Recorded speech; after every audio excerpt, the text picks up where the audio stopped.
The auction block. The auctioneer's voice cracked across the platform like a whip, but the crowd stayed silent. On the weathered board stood a pregnant woman with hollow eyes and a little girl who wouldn't speak. 2 lives nobody wanted, offered to the highest bidder in a town that had already judged them guilty. The rancher at the back of the crowd hadn't planned to stop. His wagon wheel had other ideas. Now Wade Harlan stood with his last $20 weighing heavy in his pocket, watching shame play out in broad daylight, and something in his chest that had been dead for 3 years started to burn. If you're watching from somewhere in this wide world, drop your city in the comments below. I want to see how far this story travels. Hit that like button and settle in, because what happens next will change everything these 3 broken souls thought they knew about mercy, judgment, and what it means to choose family when the whole town says you shouldn't. The wheel cracked just past the town limits, a sound like a bone breaking that Wade felt more than heard. He'd been riding the brake hard down the slope, trying to make Benton's crossing without stopping, but the wagon had other plans. The iron rim split clean through, sending the whole rig lurching sideways with enough force to rattle his teeth. Hell. The word came out flat, resigned. Wade set the brake and climbed down, boots hitting packed earth that hadn't seen rain in 6 weeks. Dust rose around his ankles like something guilty trying to hide. The gelding stamped, impatient. Wade ran a hand down the horse's neck, steady, automatic, then crouched beside the ruined wheel. The wood had split along a grain line he should have noticed 2 months back. Should have replaced it in Laramie. Should have done a lot of things.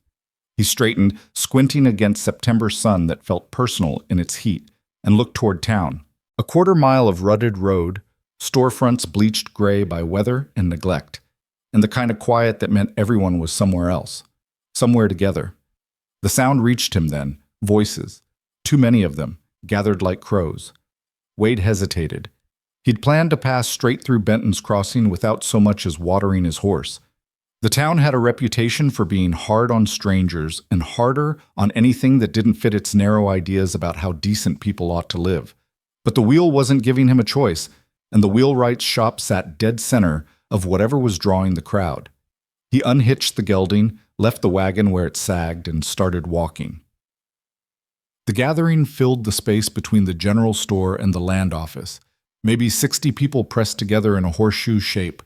Men in work-stained shirts, women in calico faded to ghosts of color, children weaving between legs like they sensed something ugly and wanted to see it up close. At the center, on a makeshift platform of stacked crates, stood the auctioneer. Wade stopped at the back of the crowd, tall enough to see over most heads. The auctioneer was a thin man with a voice like gravel scraped over iron, and he was sweating through his collar despite the dry heat. "Now, folks," the man called, "we all know the situation. Sheriff Doane's made it clear. The county's done paying room and board, and these 2 need placement before winter sets in." Wade's gaze shifted to the platform. The woman stood with her spine straight and her chin level, but her hands gave her away. They shook where they rested on her swollen belly, fingers spread like she was trying to hold something together that kept threatening to come apart. She wore a dress that might have been blue once, mended so many times the original fabric barely showed through the patches. Her dark hair was pulled back severe and simple, revealing a face too young for the exhaustion carved into it. Beside her, a little girl stood perfectly still. The child was maybe 7, thin as a willow switch, with pale hair that caught the light like spun flax. She wore a dress 3 sizes too big, cinched at the waist with twine, and she stared at the crowd with eyes that didn't blink, didn't move, didn't show a damn thing. "Starting bid," the auctioneer announced, "is room and board for both until the baby comes, plus whatever work the woman can manage. Child's quiet, won't be trouble. Now, do I hear—" Silence. Wade felt something cold settle in his stomach. He'd heard of this, frontier auctions when the county poorhouse overflowed, or when families needed placing and nobody stepped forward. Legal, barely. Common enough in territories where charity was a luxury and survival came first. That didn't make it right. "Come now," the auctioneer tried again, forcing cheer into his voice. "Woman's young, healthy enough despite her condition. Child's well-behaved, could help with— she's bad luck." The voice came from the front, a woman in a brown dress with a face like weathered fence wood. "Everyone knows it. Murmurs rippled through the crowd, agreement spreading like wind through dry grass. Her husband weren't cold 2 months before she showed up pregnant, another voice added. Tell me that ain't suspicious. The woman on the platform didn't flinch, didn't defend herself, just stood there with her hands on her belly and her eyes fixed somewhere above the crowd, like she'd learned that trying to explain would only make things worse. The little girl moved then, barely, just her hand reaching sideways to grip a fold of her mother's skirt. Wade's chest tightened. Look, the auctioneer said, desperation creeping in now. I ain't asking for charity. You'd be getting labor in exchange for… Labor? A man in a leather vest spat tobacco juice into the dust. Woman that far along can't hardly work, and the child don't speak. What use is that? She speaks, the woman on the platform said. Her voice was quiet, but clear, carrying a certainty that cut through the noise. When she wants to. Well, she ain't wanted to in 6 weeks, the vest-wearing man shot back. That's what Doc Brennan says. Child ain't spoken since they got here. More murmurs, heads shaking. The crowd was turning, the way crowds do when they've already decided the ending and just want permission to walk away from it. Wade looked at the little girl again. She still hadn't moved, hadn't changed expression, but her knuckles had gone white where they gripped her mother's dress. $15. The words came out of Wade's mouth before he'd decided to say them, before he'd even thought them through. Every head turned. The auctioneer blinked. I'm sorry, did someone… $15, Wade repeated, louder now. He stepped forward, the crowd parting reluctantly to let him through. Room and board through winter, plus the 15, cash. The woman on the platform looked at him for the first time, and Wade saw her eyes, gray as storm clouds, wide with something between hope and terror. That's… The auctioneer cleared his throat. That's a generous offer, Mr. Harlan. Wade Harlan. Recognition flickered across a few faces. Wade had passed through Benton's Crossing once, maybe twice, years back. Enough to be remembered as the rancher from up north who kept to himself and didn't cause trouble. Mr. Harlan, the auctioneer continued, relief flooding his voice. That's more than generous. Do I hear? You won't. The woman in the brown dress folded her arms. No one here's fool enough to outbid him for that kind of burden. Wade kept his eyes on the auctioneer. Then we're done. The thin man hesitated, looking to the sheriff, a barrel-chested man with a star pinned to a vest straining at its buttons. The sheriff gave a single nod. Sold, the auctioneer said, relief and distaste mixing in his tone. To Wade Harlan for $15 cash and provision through winter. Wade pulled the bills from his pocket, all he had left after selling his last 2 steers in Laramie, and handed them over. The auctioneer counted them twice, nodded, and made a notation in a ledger that looked like it had survived a flood. They're your responsibility now, the sheriff said, stepping close enough that Wade could smell old coffee and tobacco. Anything goes wrong, it's on you. Nothing's going wrong. Wade said it quiet, final. The sheriff studied him, then shrugged. Your funeral. The crowd was already dispersing, the entertainment over. Wade heard fragments of conversation. Fool and his money. Won't last the winter. See how charitable he feels when that baby comes. But he didn't turn around. He walked to the platform instead. The woman watched him approach, one hand still on her belly, the other now resting on her daughter's shoulder. Up close, Wade could see the fine tremor running through her, the exhaustion bruising the skin under her eyes, the way she held herself like someone expecting the next blow. I've got a wagon outside town, Wade said. Broken wheel. I'll get it fixed, then we'll head out. She opened her mouth, closed it, swallowed. Her voice cracked. She tried again. I don't even know your name. Wade Harlan. I've got a ranch about 30 miles north. Clara. She said it like an offering. Clara Voss, this is Lily. Wade looked down at the little girl. She stared back at him with those 2 still eyes, weighing him the way a wild thing weighs a trap. Lily, Wade said, nodding to her like she was worth the acknowledgement.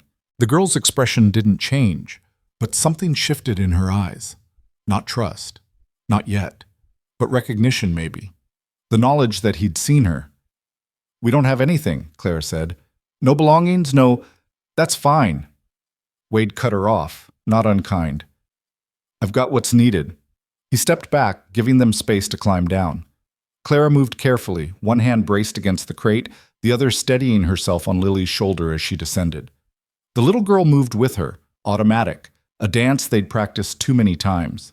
They stood together at the base of the platform, this woman carrying a child and leading another, both looking at Wade like they weren't sure what happened next. Wade wasn't sure either. He'd bought them. That was the legal truth of it, written in the auctioneer's ledger and witnessed by half the town. But he'd never owned another person and didn't plan to start. What he'd bought was time. Time for Clara to have her baby without the county selling her again. Time for Lily to be a child instead of a bargaining chip. Time for Wade to figure out what the hell he was supposed to do with 2 lives he'd just made himself responsible for. Come on, he said, gesturing toward the wheelwrights. Let's get that wheel fixed. They followed him through town, and Wade felt every eye on them. Felt the weight of judgment, curiosity, and the particular kind of meanness that comes from people who've convinced themselves that cruelty is just common sense. At the wheelwright shop, a man with arms like tree trunks and a face carved from skepticism looked at the broken wheel, then at Wade, then at Clara and Lily, standing quiet in the shop's shadow. $2, the wheelwright said, and it'll take 3 hours. Wade had $2.17 left to his name. He handed over the bills without comment. 3 hours, the man repeated, already turning to his work. Wade led Clara and Lily to the side of the building where a bench sat in the shade. You can rest here. I'll get the wagon hitched once it's ready. Clara lowered herself onto the bench like every bone hurt. Lily sat beside her, still silent, still watching. Wade stood there a moment, awkward in a way he hadn't felt in years. You eaten today?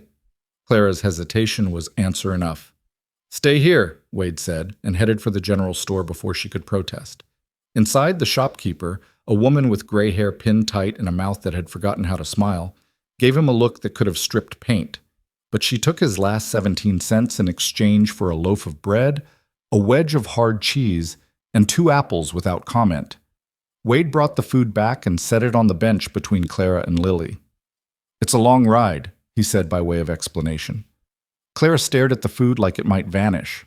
Then she broke the bread in half, gave the larger piece to Lily, and took a small bite of the cheese herself. Wade turned away, giving them privacy for a hunger that felt too intimate to witness. He spent the next 3 hours checking the gelding, organizing the wagon bed to make space for passengers, and ignoring the stares that followed him every time he moved through town. By the time the wheelwright finished, the afternoon sun had started its slow slide toward evening. Wade paid with a promise, work and trade, next time he came through, that the wheelwright accepted with a grunt that might have meant agreement or dismissal. He hitched the wagon, tested the new wheel, and brought the rig around to where Clara and Lily waited. Clara stood when she saw him, one hand pressed to her lower back. Lily stood with her, a shadow that had learned to anticipate movement before it happened. It's about 30 miles, Wade said as he helped Clara into the wagon bed. We'll camp part way if you need to rest. We can make it, Clara said, but her voice was thin. Wade lifted Lily up next. She went stiff as a board when he touched her, but didn't pull away, and settled her beside her mother on the blankets he'd laid out. Then he climbed onto the bench, released the brake, and guided the gelding north out of Benton's Crossing without looking back.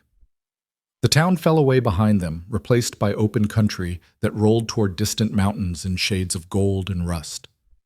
The road was rough, rutted by spring rains and baked hard by summer sun, and the wagon creaked with every turn of the wheels. Wade kept the gelding to a steady walk. Behind him, he heard Clara murmuring something soft to Lily, heard the little girl shift on the blankets. But mostly there was just the sound of hooves on dirt, the wind moving through dry grass, and the weight of 3 people who didn't know each other trying to figure out what they'd just become. An hour out of town, Clara spoke. Why did you do it? Wade didn't turn around. Wheel broke. Needed fixing. That's not what I mean. He knew what she meant. He'd been asking himself the same question since the auction, and the only answer he had felt too simple to be the whole truth. But it was the truth he could name. Didn't seem right, Wade said. Leaving you there. Silence stretched between them, filled only by the steady rhythm of travel. You don't know me, Clara said finally. You don't know what they say is true or not. Don't care what they say. You should. Her voice was hard now, edged with something that might have been anger or fear or both. I'm pregnant. My husband's been dead 2 months.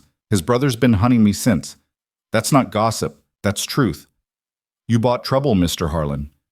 You need to know that. Wade was quiet for a long moment, letting her words settle. Then he said, Trouble's got a name? Jacob Voss. He dangerous? Yes. You know where you were? Not until today, but he'll hear. Town's talk. Wade nodded slowly. Then I guess we'll handle it when he shows up. Just like that? Clara's voice rose, disbelief sharp in it. You don't even know me, and you're willing to, what, fight my battles? Risk your land, your life for...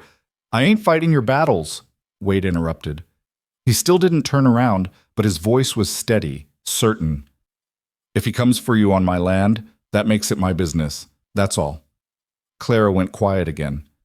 Wade could feel her trying to make sense of him, this stranger who'd spent his last dollars on 2 people he'd never met and didn't seem particularly concerned about whether it was wise. Truth was, Wade didn't have a good explanation. 3 years ago, he'd lost his wife to fever and his daughter to the same sickness 2 weeks later. He'd buried them both on a hillside overlooking his ranch, and he'd spent every day since working until his hands bled and his mind went numb. He'd stopped planning for anything beyond the next fence that needed mending, the next winter that needed preparing for. He'd stopped seeing people mostly, stopped going to town except when supplies ran low, stopped caring about anything that required him to feel more than he could stand to feel. But standing at the back of that crowd, watching a woman and child be sold like livestock while good people convinced themselves it was necessary, that had broken through the numbness. Not with feeling, exactly, but with clarity. This was wrong. He could stop it. So he had. The rest, what happened now, what it meant, where it led, Wade didn't have answers for any of that. He'd figure it out the same way he figured out everything else. One day at a time, one problem at a time. Behind him, Lily made a small sound.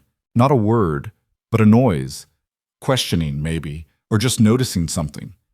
Wade glanced back and saw the little girl pointing at a hawk riding the thermals overhead, wings spread wide against the darkening sky.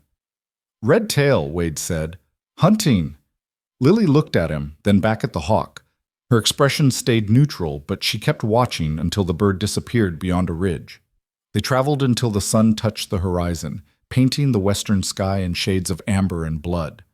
Wade found a spot where a creek ran shallow over smooth stones, cottonwoods offering shelter from the wind that rose with evening. He helped Clara down. She was moving slower now, one hand constantly braced against her back, and lifted Lily after.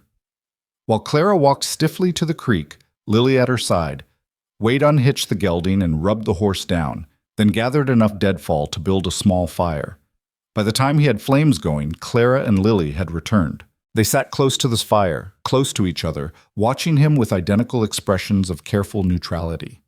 Wade pulled cornmeal and dried beef from his supplies, mixed the meal with water in a small pot, and set it over the fire to cook.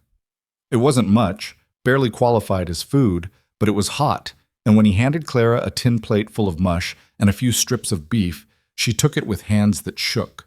She gave half to Lily without taking a bite herself. Wade refilled the plate and handed it back. She's fed. Eat. Clara stared at the food. I can't. You can. Wade's voice was gentle but inflexible. Baby needs it. You need it. Eat. Clara's eyes filled. She blinked hard, turned away, and ate. They finished the meal in silence. Wade cleaned the pot and plates in the creek, while Clara settled Lily in the wagon bed, wrapping her in blankets that smelled like horses and dust. By the time he returned to the fire, Clara was sitting on the tailgate, hands folded in her lap, staring at nothing. You should sleep, Wade said. Long day tomorrow. Where will you... I'll keep watch, first part of the night anyway. Clara looked at him, really looked at him, for the first time since the auction. Wade met her gaze and saw her trying to reconcile what he'd done with what she expected from men, trying to find the catch, the angle, the price she'd be expected to pay. I'm not going to hurt you, Wade said quietly. Not going to touch you. Not going to ask for anything you don't offer. You're safe here. Both of you. Clara's breath caught. For a moment, Wade thought she might cry, but she didn't. She just nodded once, stood carefully, and climbed into the wagon beside her daughter. Wade sat by the fire long after they'd gone quiet. He fed the flames, watched the stars wheel overhead, and listened to the night sounds. Crickets, the creek's murmur, the gelding's occasional snort. At some point he heard Lily whimper, heard Clara's soft voice soothing her, singing something low and wordless that might have been a lullaby or might have just been the sound of a mother trying to convince her child that the world could be kind. Wade looked into the fire and wondered what the hell he'd gotten himself into. But he didn't regret it. That was the strange part. He'd spent 3 years regretting everything, every choice, every moment, every breath that his wife and daughter didn't get to take. But this reckless choice made in a dusty town square felt like the first thing he'd done in years that actually mattered. Maybe it was stupid. Probably it was. But it was done. The fire burned low. Wade added more wood, wrapped himself in his coat, and settled in to wait for morning. When dawn came pale and cold, Wade woke Clara and Lily with the smell of coffee boiling over renewed flames. They ate quickly, more cornmeal, the last of the bread, and packed up while the sky shifted from gray to gold. The final stretch to the ranch took 4 hours.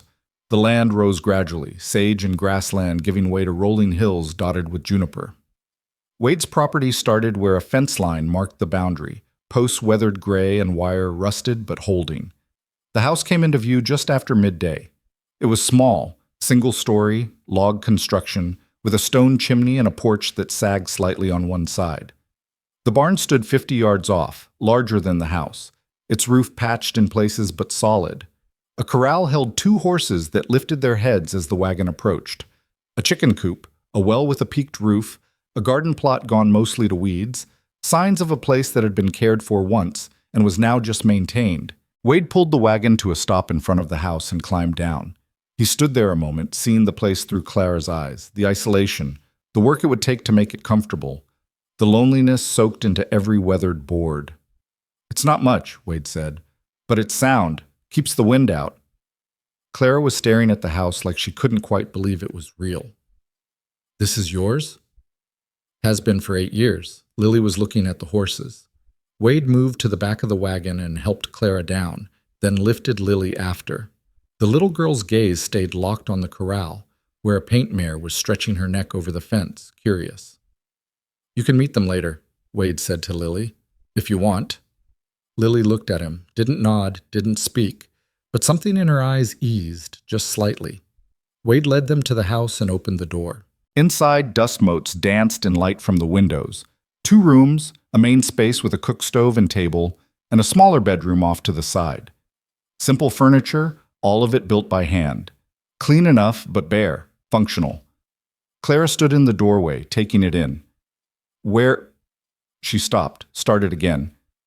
"Where should we—" "Bedroom's yours," Wade said. "Both of you. I'll sleep in the barn." "You don't have to—" "I do." Wade's tone was final. "You need privacy. I need space. Barn's got a loft. I've slept there before." Clara looked like she wanted to argue, but exhaustion won. She just nodded. Wade showed them where things were. The well outside, the privy behind the house, the woodpile, the cellar where root vegetables and preserves were stored.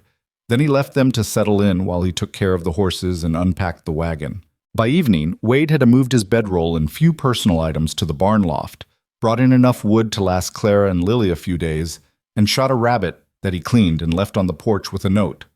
For supper. He stayed in the barn after that, giving himself space to think about what happened next. He had 2 women under his roof now, one pregnant, one silent, both carrying trauma he didn't fully understand. He had a ranch that barely supported 1 person, let alone 3. He had winter coming, supplies running low, and a brother-in-law hunting them who might show up any day. And he had no idea what he was doing. But in the barn loft, with hay under him and the smell of horses below, Wade felt something he hadn't felt in 3 years. Purpose. It was fragile, uncertain, maybe foolish, but it was there. In the house, lamplight glowed soft through the windows. Wade could imagine Clara and Lily inside, navigating a space that was strange but safe, figuring out how to exist without fear breathing down their necks. He hoped they could sleep tonight, hoped they could rest. Tomorrow would come soon enough with all its questions and complications. But tonight, three people who'd been alone were alone together, and that was something. Wade closed his eyes and let the darkness take him. The distant sound of Clara's voice, reading to Lily, maybe, or just talking softly, following him down into sleep like a promise he hadn't made but might someday be able to keep. The first 3 days passed in a silence that felt like negotiation. Wade rose before dawn each morning, moving through his routines with the steady rhythm of a man who'd learned that work was the only reliable thing in the world. He fed the horses, checked the fence lines, split wood until his shoulders burned.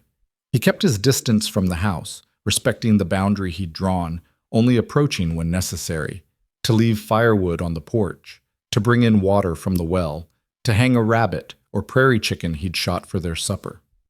Clara received these offerings without comment, but Wade noticed the changes.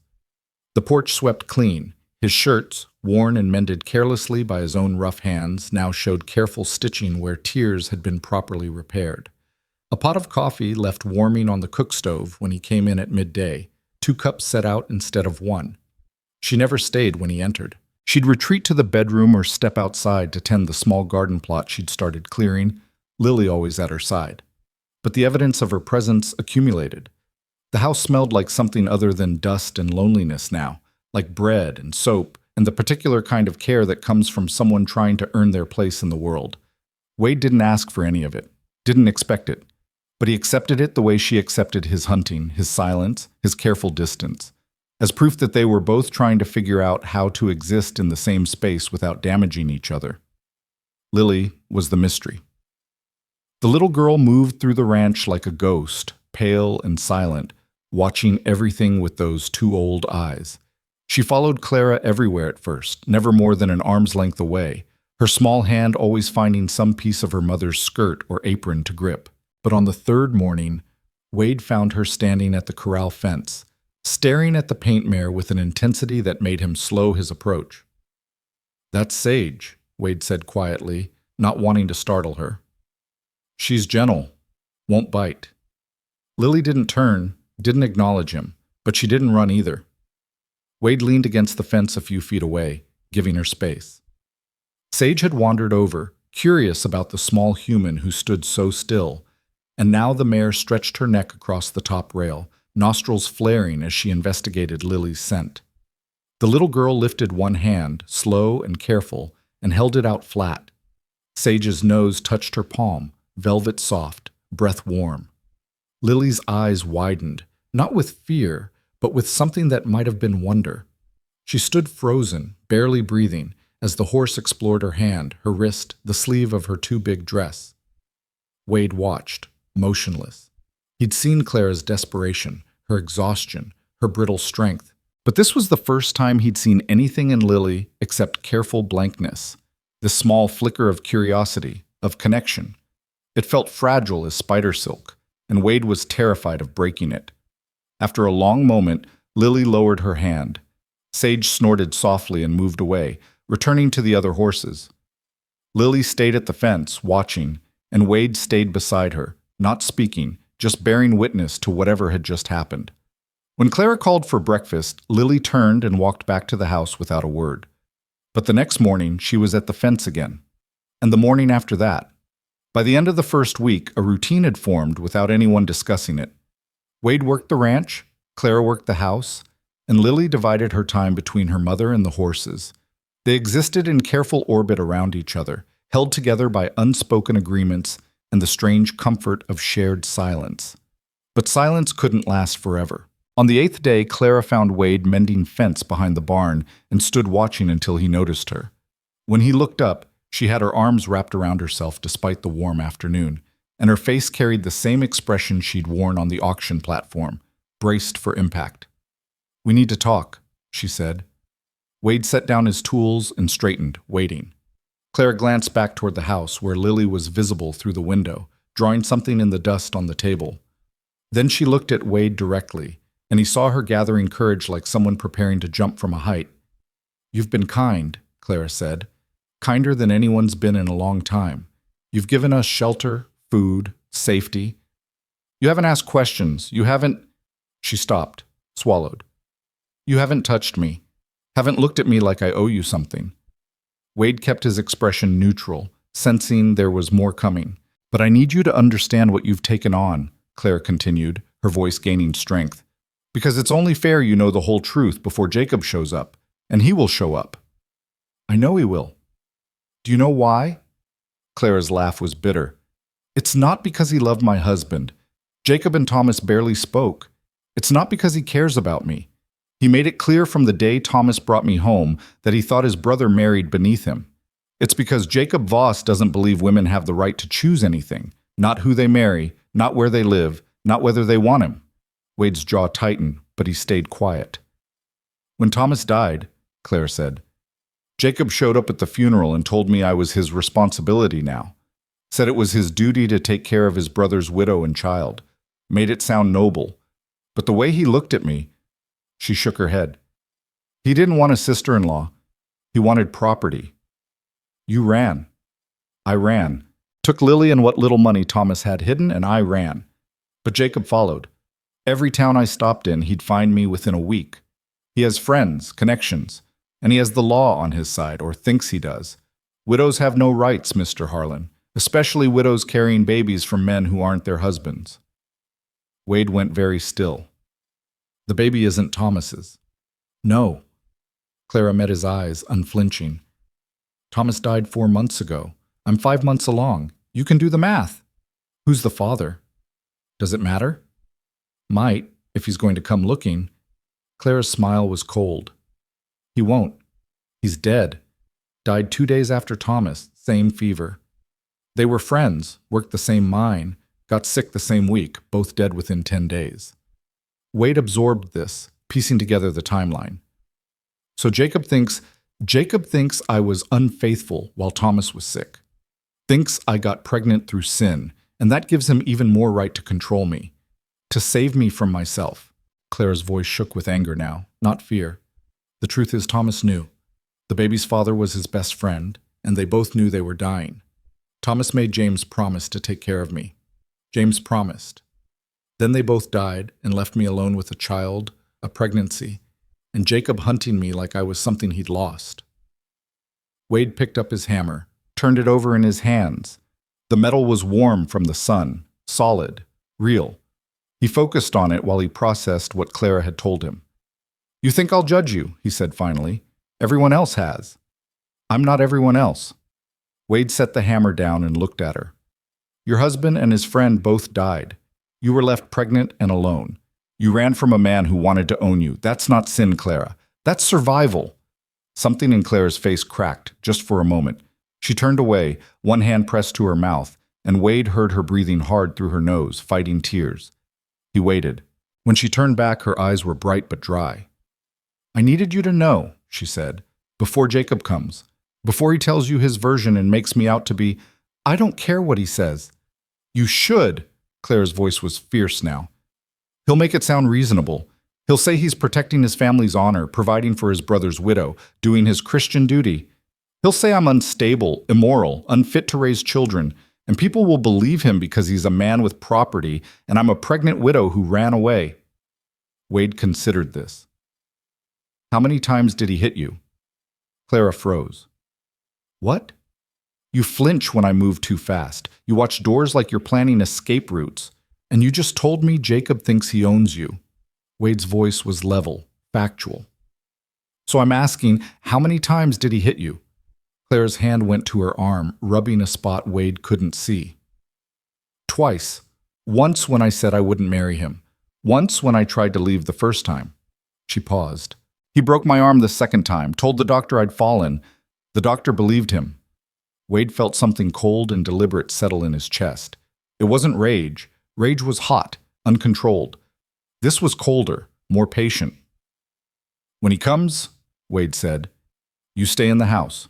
You keep Lily inside. And you let me handle it.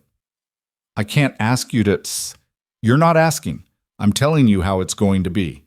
Wade picked up his hammer again, tested its weight. This is my land. That makes you my responsibility, and Jacob Voss doesn't get to hurt people on my land." Clara stared at him, and Wade saw her trying to reconcile his calm tone with what he'd just said, trying to figure out if he meant it or if this was just talk. "I mean it," Wade said, answering the unspoken question. "He comes here, he leaves understanding that you're not available. Not now, not ever. However, I have to make that clear." "He's not—" Clara stopped, started again. "He's not reasonable, Wade.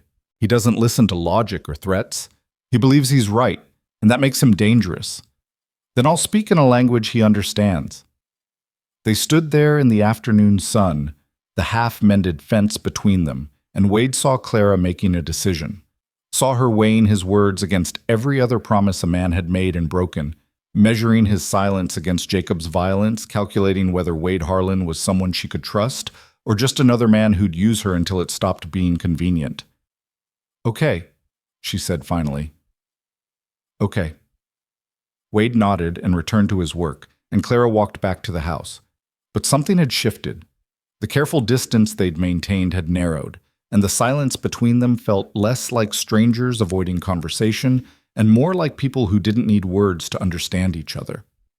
That night, Clara called him to supper. It was the first time she'd done so directly, her voice carrying across the yard as Wade finished putting the horses in for the night. He washed at the well, scrubbing dirt from his hands and face with the harsh soap Clara had made from lye and fat, then entered the house. The table was set with 3 plates. Lily sat in one chair, watching him with her steady, unblinking gaze. Clara stood at the cook stove, ladling stew into bowls, rabbit, potatoes, wild onions, thickened with flour, and seasoned with herbs she must have found growing somewhere on the property. Wade took his seat, and Clara served them all before sitting down herself. For a moment, no one moved. Then Lily picked up her spoon, and the adults followed. The stew was good. Better than good. It was the kind of meal that carried memory in it, care in every bite.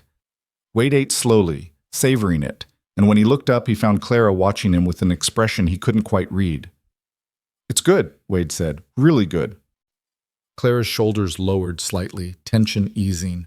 "There's more if you want it." "I want it." She smiled then, small and brief, but real. Across the table, Lily was eating steadily, her attention apparently on the food, but Wade noticed she kept glancing between him and her mother, measuring the temperature of the room. After supper, Wade helped clear the table. Clara protested, but he ignored her, and washed the dishes while she put Lily to bed. He heard their voices through the bedroom door, Clara reading from a book she must have brought with her, her tone soft and rhythmic. Lily didn't speak, but Wade heard the rustle of blankets, the small sounds of a child settling into sleep. When Clara emerged, Wade had finished with the dishes and was standing by the door preparing to return to the barn. "Wade," Clara said, stopping him, "thank you for listening today, for all of it." "Don't need thanks." "I know, but I'm giving it anyway." She crossed her arms, hugging herself again. "I've been thinking about what you said, about handling Jacob, and I need to tell you, he won't come alone. He never does. He'll bring men from town, maybe the sheriff. He'll make it official, legal. He's smart that way. Doesn't matter how many he brings. Answer's the same. I just—" Clara hesitated. "I don't want you to get hurt because of me, because of choices I made before I ever met you." Wade looked at her, this woman who'd been sold on an auction block and still had the strength to worry about someone else. "Clara, listen to me. I bought you and Lily because it was the right thing to do. I'm protecting you now for the same reason. This isn't charity, and it's not because I expect something back.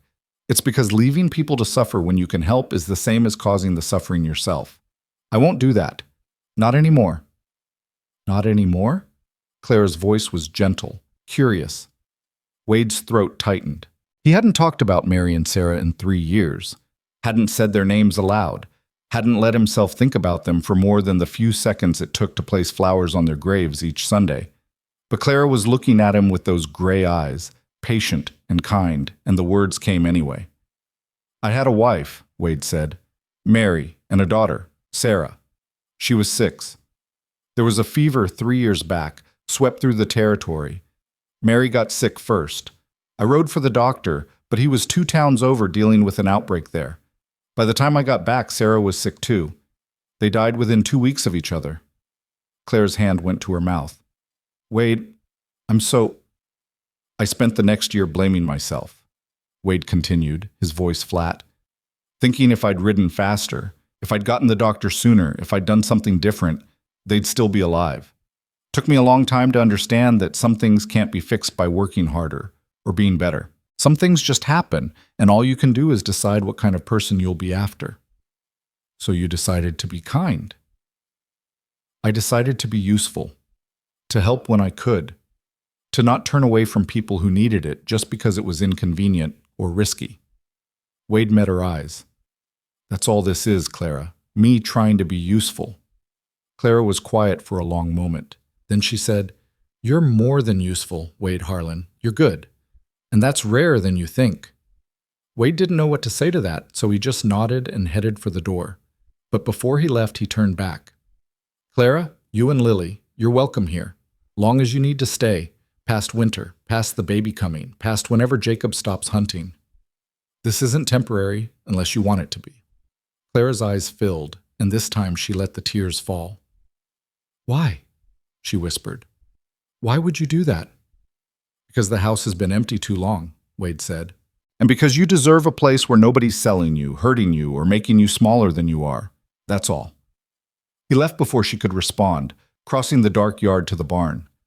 Behind him, lamplight glowed in the house windows, and Wade imagined Clara standing in that warm light, maybe believing for the first time that safety could be more than temporary. In the loft, he lay in his bedroll and stared at the ceiling beams. Tomorrow he'd ride to Benton's Crossing, stock up on supplies before winter closed in. He'd ask around about Jacob Voss, find out what kind of man he was dealing with, and he'd start preparing for the confrontation he knew was coming. But tonight, he let himself feel something he hadn't felt in years. Hope. Fragile, uncertain, maybe foolish. But there. The days that followed developed a rhythm that felt almost normal. Wade worked the ranch with renewed purpose, fixing things he'd let slide, preparing for winter with 3 people in mind instead of 1. Clara continued transforming the house into something that resembled a home, and Lily slowly, incrementally, began to trust. The little girl's trust showed in small ways. She started standing at the corral fence when Wade was working with the horses, watching as he brushed them down or checked their hooves. One morning, she appeared beside him while he was milking the cow he'd bought from a neighbor, and she didn't run when he showed her how to guide the stream of milk into the pail. She still didn't speak, but her eyes followed Wade now with curiosity instead of fear, and once, when he'd cut his hand on a piece of wire, she'd brought him a clean cloth without being asked. Clara noticed. Wade saw her watching from the porch or the garden, saw relief and something like gratitude softening the hard edges she carried. She was changing too, moving easier, smiling more, the constant vigilance fading degree by degree. 2 weeks after the auction, Wade rode to town. He left at dawn, telling Clara he'd be back by evening, and made the trip in good time. Benton's Crossing looked the same as before, dusty, sparse, suspicious of strangers, but this time Wade had a purpose beyond supplies. He bought flour, sugar, coffee, bolts of fabric for Clara to make proper dresses for herself and Lily, salt, ammunition, lamp oil. The shopkeeper took his money without comment, but Wade felt eyes on him the whole time. At the saloon, he nursed a single whiskey and listened to the talk around him. It didn't take long to hear Jacob Voss's name. Heard he's been asking around, a cowhand was saying to his companion. Looking for his sister-in-law, says she stole from him when she ran. That the pregnant one got auctioned off? Same one. Voss is saying the rancher who bought her don't know what he's gotten into. Says she's trouble, and he aims to collect her before winter. Wade kept his expression neutral, his eyes on his drink. When's he coming? The second man asked. Week, maybe 2. He's gathering documentation, getting the law on his side. Smart, that. Can't just take a woman these days without paperwork. Wade finished his whiskey and left, the conversation churning in his gut. He stopped by the sheriff's office next, a calculated risk, and found the barrel-chested man behind a desk piled with papers. Harlan, the sheriff said, not standing. Surprised to see you back so soon. Thought you'd be busy with your new acquisitions. Just stocking up for winter, Wade said evenly. Wanted to let you know everything's settled at the ranch. No problems. Good to hear. The sheriff leaned back in his chair, studying Wade. You expecting problems? Should I be? The sheriff smiled, thin and knowing. Depends. You heard Jacob Voss is looking for his sister-in-law? I've heard. He's got legal standing, you know. She's family, and she took off with property that belongs to the Voss estate. He's within his rights to claim her. Wade kept his voice level. She's not property, and she's under my protection now, legal, witnessed, and paid for. Auction like that, it's about provision, Harlan, not ownership. Voss could argue you were just covering her room and board temporarily. Then let him argue it in court, but he's not setting foot on my land to collect anyone. She doesn't want to go, she's not going. The sheriff's smile faded. You willing to make that a legal battle? Because Voss has resources, connections. You're just a rancher who couldn't mind his own business. I'm a rancher protecting people under his roof, Wade corrected. That's my business. And if Voss or anyone else tries to change that, they'll find out exactly how serious I am about it. The silence stretched between them, tense and measuring. Finally, the sheriff shrugged. Your funeral, Harlan. Just don't expect the law to back you when Voss shows up with papers and witnesses. Don't expect the law at all, Wade said. Never have. He left before the conversation could turn uglier, mounted his horse, and rode north with the supplies and the knowledge that time was running short. A week, maybe 2. That's all the warning he had. Back at the ranch, he found Clara in the garden and told her everything he'd heard. She listened without interrupting, her hand stilling on the weeds she'd been pulling. So it's coming, she said when he finished. It's coming, but we'll be ready. Clara looked at the house where Lily was visible through the window, playing with a corn-husk doll Clara had made. I won't let him take her. I'll fight him, Wade, with everything I have. I know, but you won't have to fight alone. She looked at him then, and Wade saw steel in her gray eyes. I've been running for months. I'm tired of running. When Jacob comes, I'm going to stand my ground. With you, if you'll let me. But I'm not hiding anymore. Wade nodded, respect filling his chest. Then we'll stand together, and we'll make damn sure he understands that no means no, law or not. That night, Clara didn't retreat to the bedroom after supper. She stayed at the table while Lily drowsed in her lap, and she and Wade talked, really talked, for the first time. About Mary and Sarah, about Thomas and James, about the lives they'd lived before grief and circumstance had brought them to this small ranch in the middle of nowhere. And when Lily finally fell fully asleep, Clara carried her to bed and returned to sit across from Wade one more time. Whatever happens, Clara said, thank you for giving us this, even if it's only for a little while. It's not just for a little while, Wade said. I meant what I said, Clara. You're welcome here. For good, if you want. Why? She asked again, softer this time. Why us? Why this? Wade thought about it, really thought.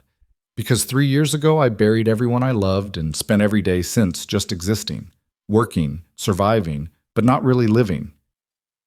And then I saw you on that platform, and something in me woke up.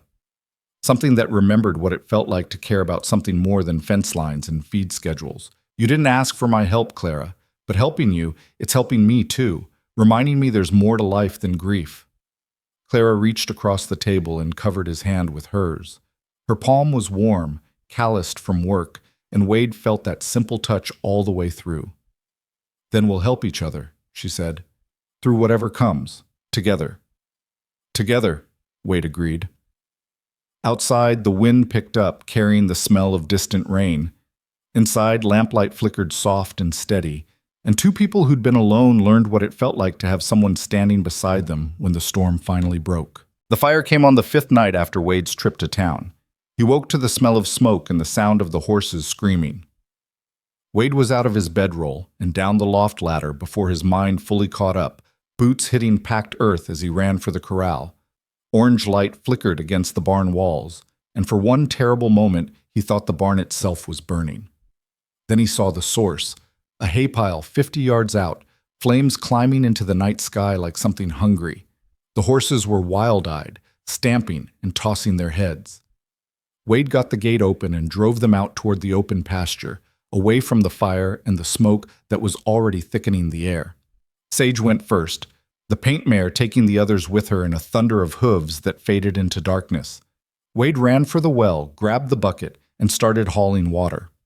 The fire had caught good, fed by dry grass and wind, spreading faster than one man could stop it. But he tried anyway, throwing water on the edges, beating at flames with a soaked blanket, working with the desperate focus of someone who knew that if this fire reached the house, everything would be gone. Then Clara was beside him, another bucket in her hands, her nightdress soaked and clinging.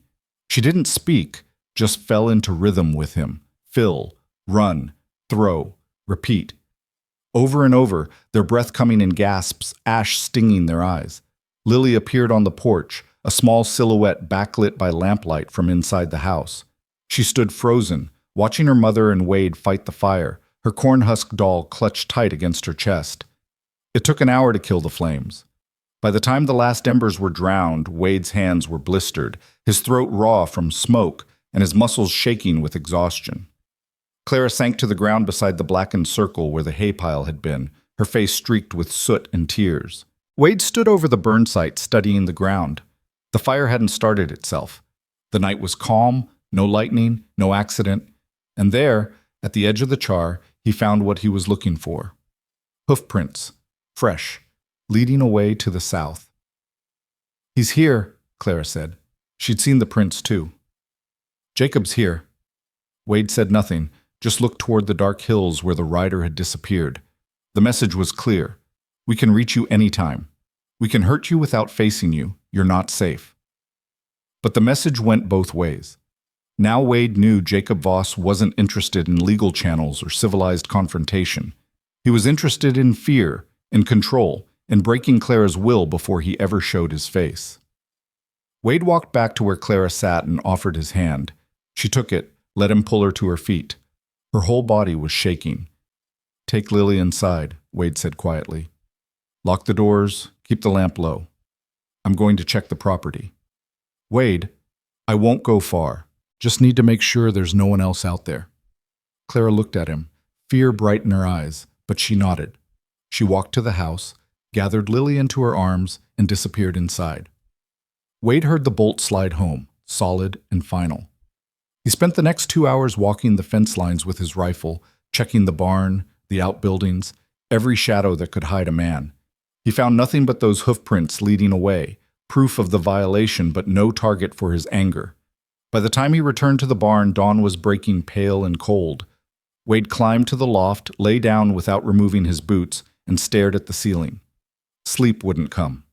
His mind kept circling back to the fire, to how close it had come to the house, to what might have happened if he'd woken even a minute later. Jacob Voss was making his intentions clear, and Wade needed to make his own intentions clearer.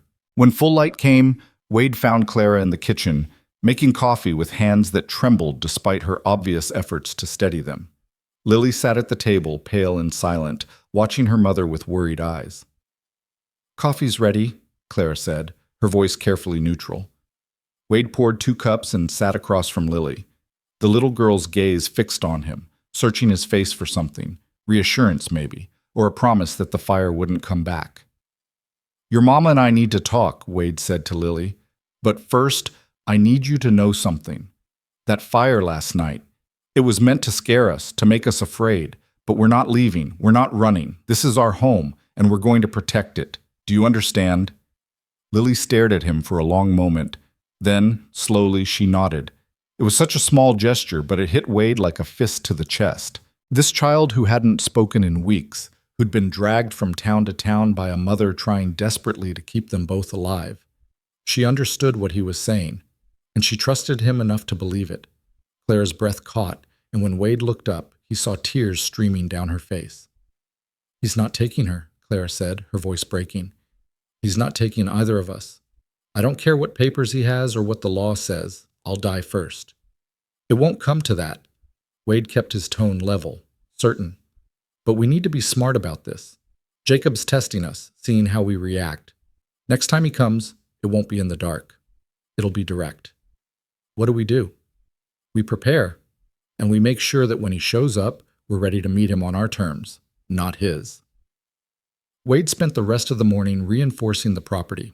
He moved the remaining hay into the barn where it could be watched, cleared brush away from the house to create a fire break, and positioned buckets of water at strategic points. He cleaned his rifle, checked his ammunition, and made sure his revolver was loaded and within easy reach. Clara worked alongside him when she could, her pregnancy slowing her but not stopping her. She filled water barrels, organized supplies, and kept Lily close and occupied. The little girl helped where she was able, carrying small items, watching the horizon with those steady, vigilant eyes. By afternoon, Wade's hands were bleeding from work, but the ranch looked different, more defended, more deliberate. He was checking the barn one last time when he heard hoofbeats. Wade's hand went to his gun, but he didn't draw, not yet. He walked to the front of the barn and saw 4 riders coming up the road at an easy pace, not attacking, not rushing, just riding in like they had every right to be there. The man in front was tall and broad-shouldered, sitting his horse with the confidence of someone used to being obeyed. He wore a dark coat despite the heat, and his face was handsome in a hard way, all sharp angles and cold eyes. Behind him rode 3 other men, ranch hands by the look of them, hired muscle with gun belts and expressions that said they'd done this kind of work before. Wade walked into the yard as they approached, his rifle held loose in one hand, not pointed at anyone, but very much present. Behind him, he heard the house door open and knew without looking that Clara had come out onto the porch. The lead rider pulled up 20 feet away and studied Wade with the kind of assessment a man gives a dog he's considering buying or putting down. "You must be Harlan," the man said. His voice was smooth, educated, nothing like the rough frontier drawl Wade was used to. "Jacob Voss. I believe you have something that belongs to me." "I don't have anything that belongs to you," Wade said evenly. "My brother's widow, my brother's child, and the baby she's carrying, which I'm told is a bastard conceived in sin while my brother lay dying." Jacob's smile didn't reach his eyes. "That's what belongs to me, Mr. Harlan. Family, and I've come to collect them." "They're not interested in being collected."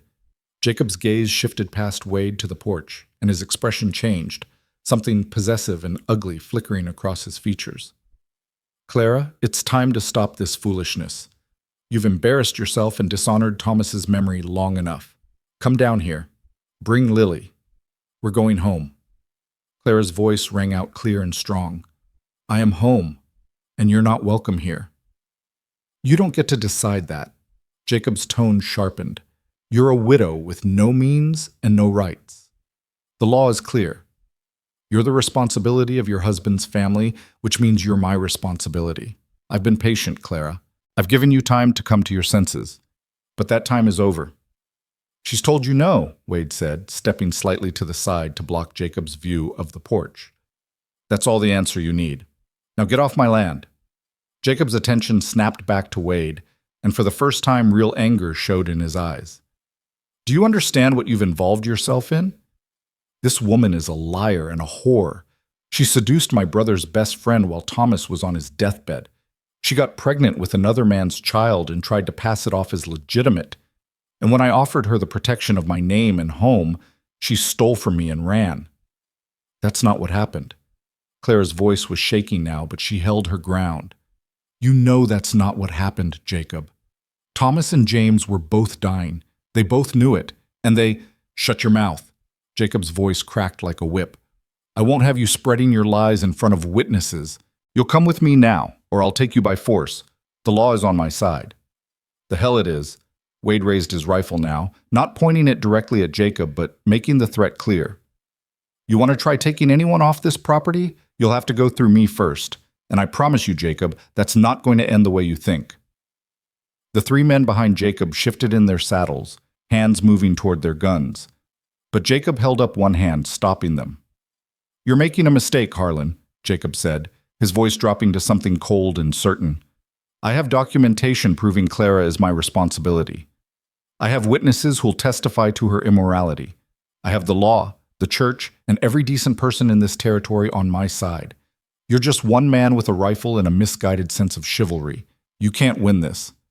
"Maybe not," Wade said, "but I can make sure you don't win it either. Jacob's jaw tightened. He stared at Wade for a long moment, then looked past him to Clara again. This isn't over. I'll be back with the sheriff, with legal documents, with everything I need to take what's mine. And when I do, Harlan, you'll either step aside or you'll hang for interfering with lawful custody. Your choice. My choice is already made, Wade said. Now get the hell off my land before I forget I'm trying to be civilized about this. For a moment, Wade thought Jacob would push it. Thought he'd give the order to his men. Thought this would end in gunfire and blood right here in the yard. But Jacob was smarter than that. He knew Wade had the defensive position, knew that charging a man with a rifle while Clara and Lily were witnesses would be hard to justify, even with the law on his side. So Jacob did something worse. He smiled. Enjoy your last few days of playing house, he said. When I come back, I'll have papers signed by a judge. And if you're still standing between me and my family, I'll have you arrested for kidnapping and theft. Think about that while you're pretending to be a hero. He wheeled his horse around, his men following, and rode back down the road at the same easy pace they'd come. Wade stood watching until they disappeared over the ridge, his finger still resting on the trigger guard, his heart hammering against his ribs. When he finally turned around, he found Clara on the porch steps, Lily clutched against her side. Clara's face was white, her whole body trembling, but her eyes were fierce. He meant it, she said. He'll come back with papers. He'll make it legal. I know. Wade, if he has a judge's signature, if the sheriff backs him up, you can't fight that. They'll arrest you. They'll take us anyway, and you'll end up in jail or worse. Wade climbed the porch steps and stood in front of her, close enough to see the fear and fury warring in her expression. Clara, listen to me. Clara, listen. I don't care what papers Jacob brings. I don't care if the whole territorial government shows up with badges and warrants. You told him no. That's the only law that matters to me. And I will stand between you and him for as long as it takes for him to understand that no means no. But no buts. Wade's voice was gentle but inflexible. You think I haven't thought about this? You think I don't know what I'm risking? I do. And I'm choosing it anyway. Because what Jacob's trying to do isn't about law or family or protecting anyone. It's about control. It's about making you small and powerless because he can't stand that you said no to him. And I won't be part of that. Not now, not ever. Clara's face crumpled. She pressed one hand to her mouth, trying to hold back sobs that came anyway. Lily looked up at her mother, then at Wade, her small face pinched with worry. Wade crouched down so he was eye level with Lily. Your mom is scared, he said quietly. And that's okay. Being scared is normal when someone's trying to hurt you. But we're not going to let him hurt you. Do you believe me? Lily stared at him for a long moment. Then, slowly, she lifted one small hand and placed it in Wade's much larger one. Her fingers were cold, fragile as bird bones, but they gripped his with surprising strength. Wade's throat tightened.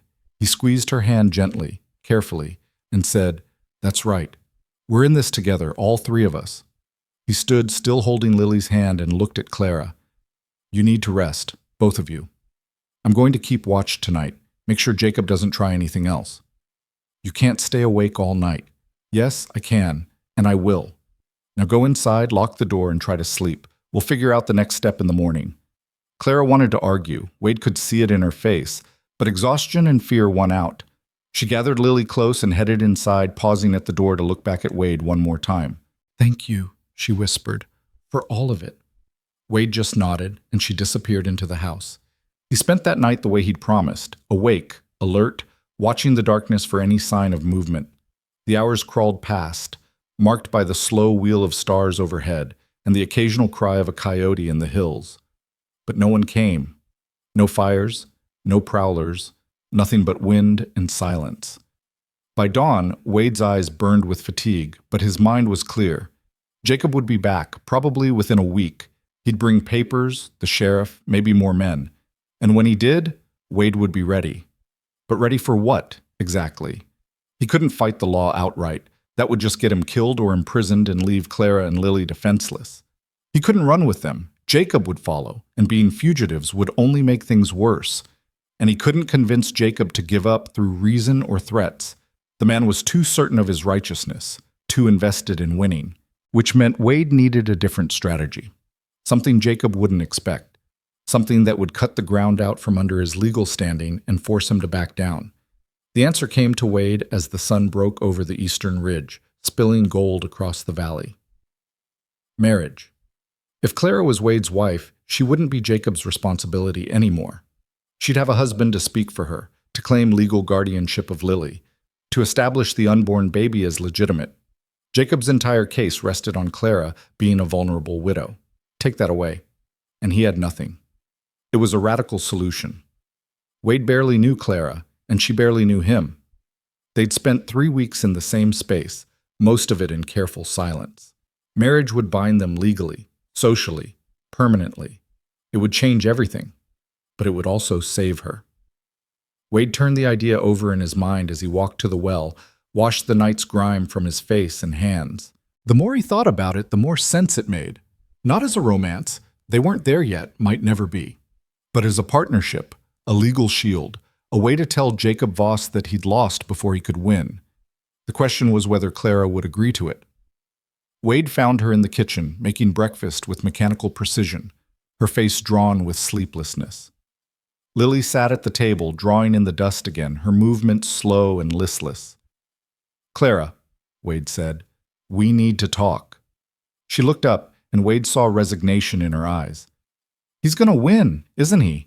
No matter what we do, he's going to find a way to take us." "Not if we don't let him." Wade sat down across from Lily, giving Clara his full attention. "I've been thinking about Jacob's strategy. His whole case rests on you being a widow with no legal protection. He thinks he can claim you as family responsibility because there's no one else with a stronger claim." "That's right. That's the law." "Then we change the law's application." Wade took a breath. "Marry me." The words hung in the air like something physical. Clara's face went blank with shock, and even Lily stopped drawing to stare at him. "What?" Clara's voice came out barely above a whisper. "Marry me," Wade repeated. "Not for romance or love, or any of the usual reasons. But as a legal protection, if you're my wife, Jacob has no claim on you. You're under my guardianship, Lily becomes my stepdaughter, and the baby is born legitimate. Jacob's entire argument falls apart." Clara sank into the nearest chair, her hand pressed to her chest like she was trying to hold her heart inside. "Wade, that's not fair to you." "Fair has nothing to do with it. It's practical." "It's insane." Clara's voice rose. "You'd be binding yourself to a woman you barely know, taking on a child that isn't yours, and another one coming that isn't yours either. You'd be making yourself responsible for us forever. That's not practical, Wade. That's sacrifice." "I'm already responsible for you," Wade said simply. "I made that choice when I bought you at the auction. This just makes it official in a way Jacob can't fight." "But marriage," Clara shook her head, tears spilling over. "Marriage is supposed to be about partnership, about love, about—" "It can be about a lot of things," Wade interrupted gently. "In this case, it's about survival, yours and Lily's and that baby's. If you have another solution, I'm listening. But if you don't, and if you trust me even a little bit, then this is how we beat him." Clara stared at him, her breathing ragged, her eyes searching his face for something. Doubt, maybe, or ulterior motive, or the kind of selfishness that would demand payment for this protection. Whatever she was looking for, she didn't find it. "Why?" she asked, and it was the same question she'd asked before, but this time it carried the weight of everything, fear and hope and desperate need, all tangled together. "Why would you do this for us?" Wade looked at Lily, who was watching him with those two old eyes, and he thought about Sarah, about how his daughter had been 6 years old and full of life until fever stole her away. About how he'd failed to save her, failed to save Mary, failed to do anything but bury them and spend 3 years drowning in regret. He couldn't save Sarah. But maybe, just maybe, he could save this little girl who didn't speak and this woman who'd been hurt so many times she expected cruelty from kindness. "Because it's the right thing to do," Wade said, "and because I've spent too long doing nothing that matters. This matters. You matter. So if you'll have me, Clara Voss, I'm asking you to marry me, not because I expect anything from you, but because together we're stronger than Jacob's hate."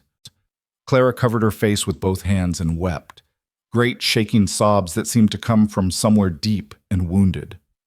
Lily climbed out of her chair and wrapped her arms around her mother's neck, and Wade sat across from them, waiting, giving Clara space to feel everything she'd been holding back.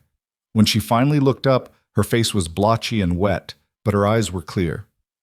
"Yes," she said. "Yes, I'll marry you." Wade saddled the gelding within the hour, leaving Clara with the rifle and explicit instructions to shoot first and ask questions later if anyone came near the house while he was gone.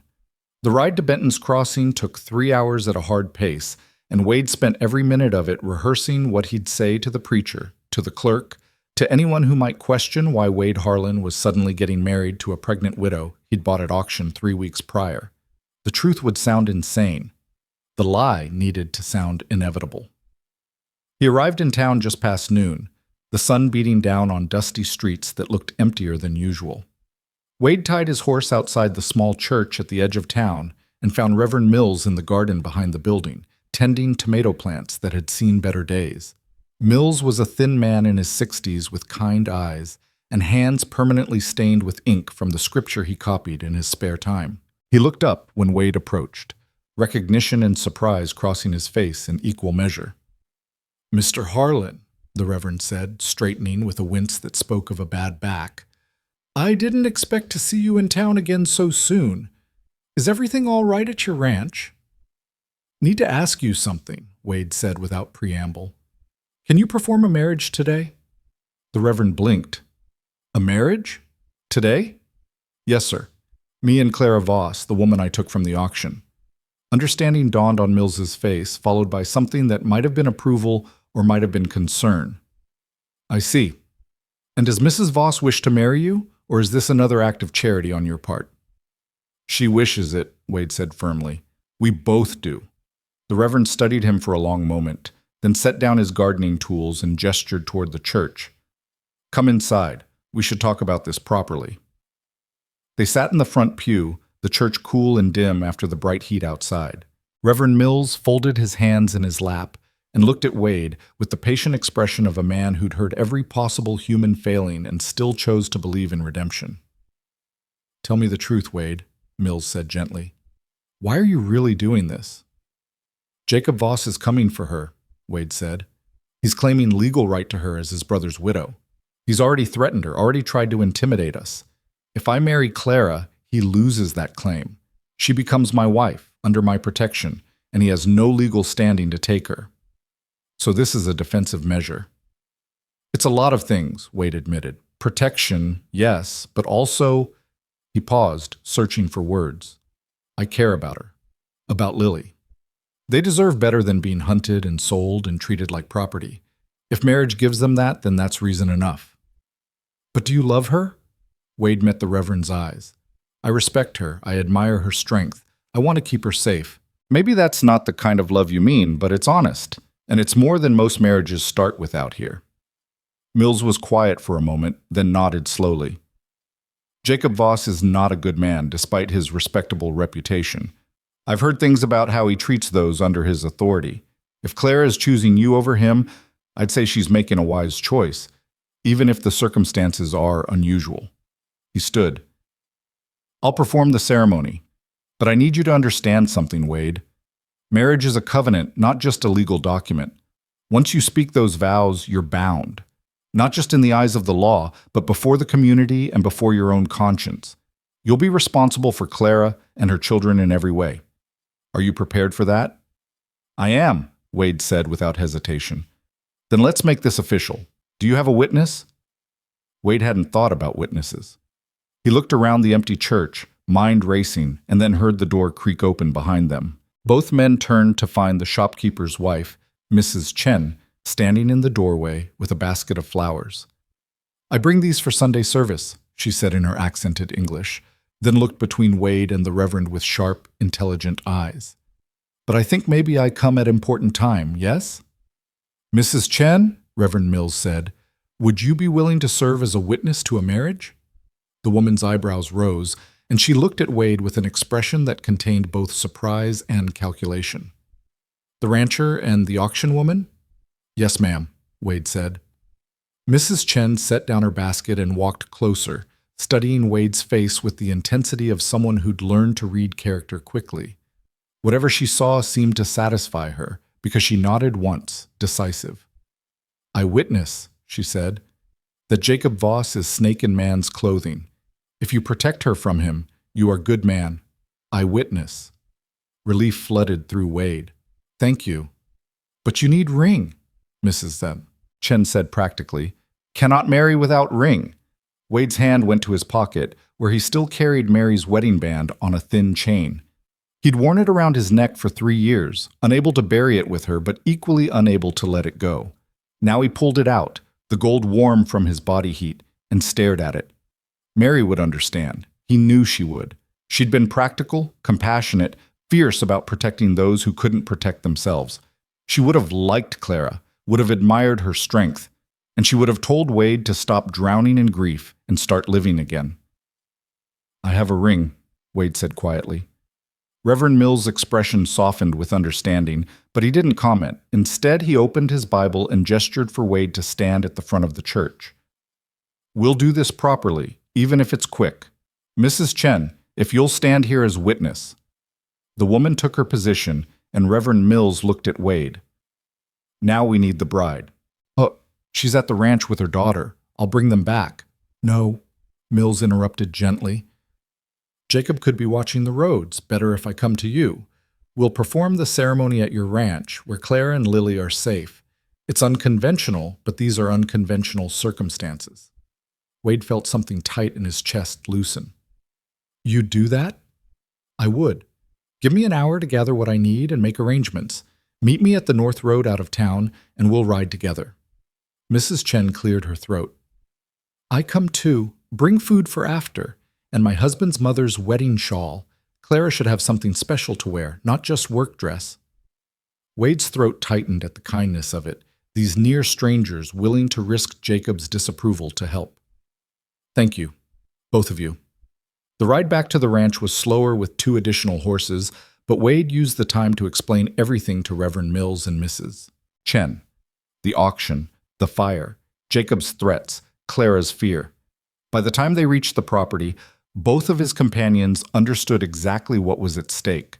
Clara must have seen them coming because she was on the porch when they arrived, the rifle lowered but still in her hands, Lily pressed against her side. Her eyes widened when she recognized the Reverend, then filled with something that might have been relief or might have been terror. Wade dismounted and walked to the porch. "I brought Reverend Mills to perform the ceremony here. Thought it was safer than making you ride to town. Mrs. Chen came too. She wants to witness." Clara's gaze shifted to the small Chinese woman, who smiled warmly and held up the bundle in her arms. "I bring shawl for you. Make pretty for wedding." Clara's composure cracked. She set down the rifle with shaking hands and pressed her fingers to her mouth, overcome. Wade stepped closer, not touching, but present. "You don't have to do this if you've changed your mind," he said quietly. "We can find another way." "No," Clara said, her voice thick with emotion. "No, I haven't changed my mind. I didn't expect kindness. From anyone except you." Mrs. Chen bustled up the porch steps, took Clara's hands in her own small ones, and said firmly, "You are good woman in bad situation. We help good women. Now come, let me make you ready." She led Clara inside while Reverend Mills and Wade waited on the porch. Lily stood between them, silent as always, but her small hand found Wade's and held on tight. He looked down at her, this little girl who was about to become his daughter in the eyes of the law, and made a silent promise that he would be worthy of that trust.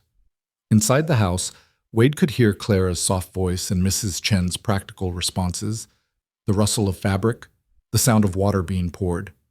Time seemed to stretch and compress simultaneously, moving both too fast and too slow. Then the door opened and Clara stepped out. Mrs. Chen had worked magic with limited resources. Clara's hair was brushed and pinned back with wildflowers from the garden, and the shawl, deep red silk embroidered with golden birds, draped around her shoulders, transformed her simple dress into something that looked almost ceremonial. Her face was pale, her eyes red from crying, but she stood straight and tall, her hands folded over her swollen belly. She was beautiful, not in the way Mary had been beautiful, but in her own fierce, wounded way. Wade felt something shift in his chest, something he wasn't quite ready to name. Reverend Mills cleared his throat gently. "Shall we begin?"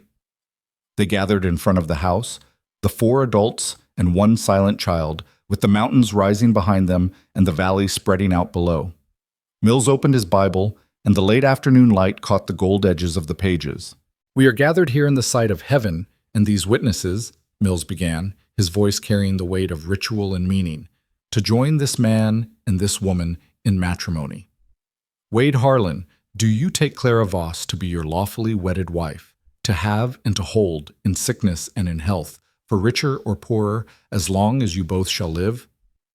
Wade looked at Clara, at the fear and hope warring in her gray eyes, and said clearly, "I do."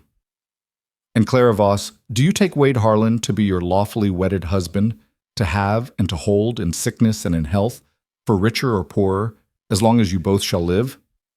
Clara's voice came out as a whisper, then stronger. "I do." "The ring?" Wade pulled Mary's wedding band from his pocket and held it out. For a moment, Clara stared at it, understanding what it meant that he was giving her this particular ring. Tears spilled down her cheeks, but she extended her left hand. Wade slipped the band onto her finger. It was slightly loose, but it stayed. Clara looked down at it, then up at Wade, and something passed between them. Gratitude, promise, the beginning of understanding.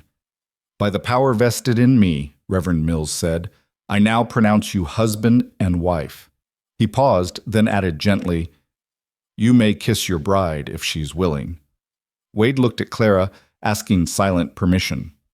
She nodded, just barely, and Wade leaned in and pressed his lips to her forehead, chaste, respectful, but undeniably tender. Mrs. Chen clapped her hands together, beaming. "Is done. Now you are family, all of you. No one can say different." Reverend Mills produced a marriage certificate from his bag and filled it out right there, using the porch railing as a desk. He signed it, Mrs. Chen signed it, and Wade and Clara added their names. Wade's signature bold and sure, Clara's shakier but determined. When it was done, Mills handed the document to Wade. "Keep this safe," he said. "When Jacob returns, this is your proof. Clara is your wife now. Lily is your stepdaughter. The baby will be born legitimate. He has no claim." Wade folded the certificate carefully and tucked it inside his shirt, next to his heart. "Thank you for all of this." Mills smiled. "Thank me by taking care of them. That's all the payment I need." Mrs. Chen insisted they share the food she'd brought. Rice cakes, preserved plums, tea that she brewed over Clara's cook stove. They sat together in the house that was now legally Clara and Wade's home, eating and talking quietly. Lily sat close to Wade, and at one point she leaned her head against his arm. Such a small gesture, but it meant everything. As the sun began to set, Reverend Mills and Mrs. Chen prepared to leave. Wade walked them to their horses, grateful beyond words. "Jacob will not accept this easily," Mills warned. "He'll claim fraud, coercion. He'll try to invalidate the marriage." "Let him try," Wade said. "We did this legally, with witnesses, by our own choice. He can't prove otherwise. Just be careful, Wade. Jacob Voss is dangerous when he doesn't get his way." "I know. We'll be ready." He watched them ride away into the gathering dusk, then turned back to the house. Through the window, he could see Clara clearing the dishes, Lily helping in her small, quiet way. His wife, his daughter, his family, strange and improvised as it was. Wade walked to the barn as he had every night, but this time Clara appeared in the doorway. "Wade," she called softly. "You don't have to sleep in the barn anymore. You're my husband now. You can sleep in the house." Wade stopped, considering. "I don't want to make you uncomfortable." "You won't." Clara wrapped her arms around herself, the red shawl still draped over her shoulders. "I trust you, and Lily trusts you. We'll make space." So Wade brought his bedroll into the house for the first time. Clara had already made up a place for him near the fireplace, separate from the bedroom but still inside, still warm. Lily was already asleep in the bedroom, curled up with her corn-husk doll, and Clara prepared for bed with efficient, nervous movements. "Clara," Wade said before she could retreat to the bedroom, "I meant what I said in the vows. I'll take care of you and Lily and the baby, not because I have to, but because I want to." Clara's eyes filled again. She seemed to cry so easily now, like the wedding had broken down some dam inside her. "I know." And I'll try to be a good wife to you, Wade. I know this isn't what you wanted, but I'll try. It's exactly what I wanted, Wade said, surprising himself with the truth of it. A family, a purpose, something worth protecting. You've given me that. She smiled then, small and fragile, but real. Then I guess we've both saved each other. I guess we have. Clara went to bed, and Wade lay down near the fire, listening to the house settle around him. For the first time in 3 years, he wasn't alone. For the first time since the auction, Clara and Lily had real protection. And for the first time since Jacob Voss had started hunting them, they had solid legal ground to stand on. But Wade knew the real test was still coming. 3 days later, it arrived. Wade was repairing the fence when he saw the dust cloud on the southern road. Too many riders to be friendly, moving too purposefully to be passing through. He dropped his tools and ran for the house, shouting for Clara. She appeared on the porch, Lily behind her, and she saw the riders immediately. Her face went white. "It's him," she said. "Jacob's back. Get inside, lock the door. Don't come out no matter what you hear."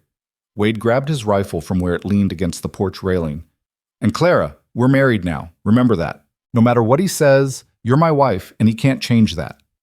Clara nodded, grabbed Lily, and disappeared into the house. Wade heard the bolt slide home.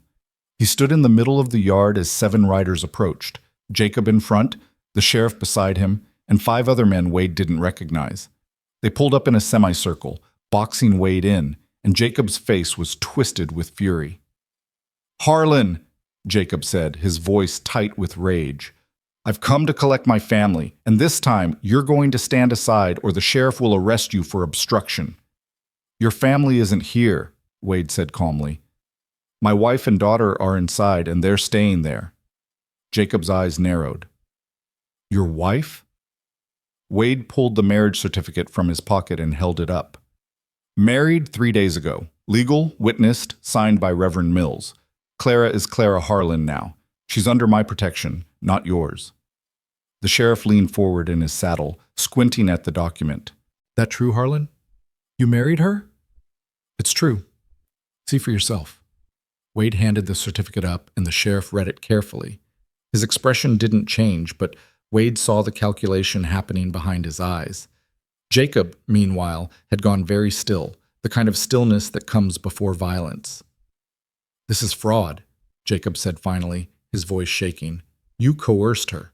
Took advantage of a desperate woman to—" "I did nothing of the sort," Wade interrupted. "Clara agreed to marry me of her own free will, with witnesses present. There's no fraud here, just a legal marriage that eliminates your claim to her. She was my responsibility. She was never your property," Wade said, his voice hardening.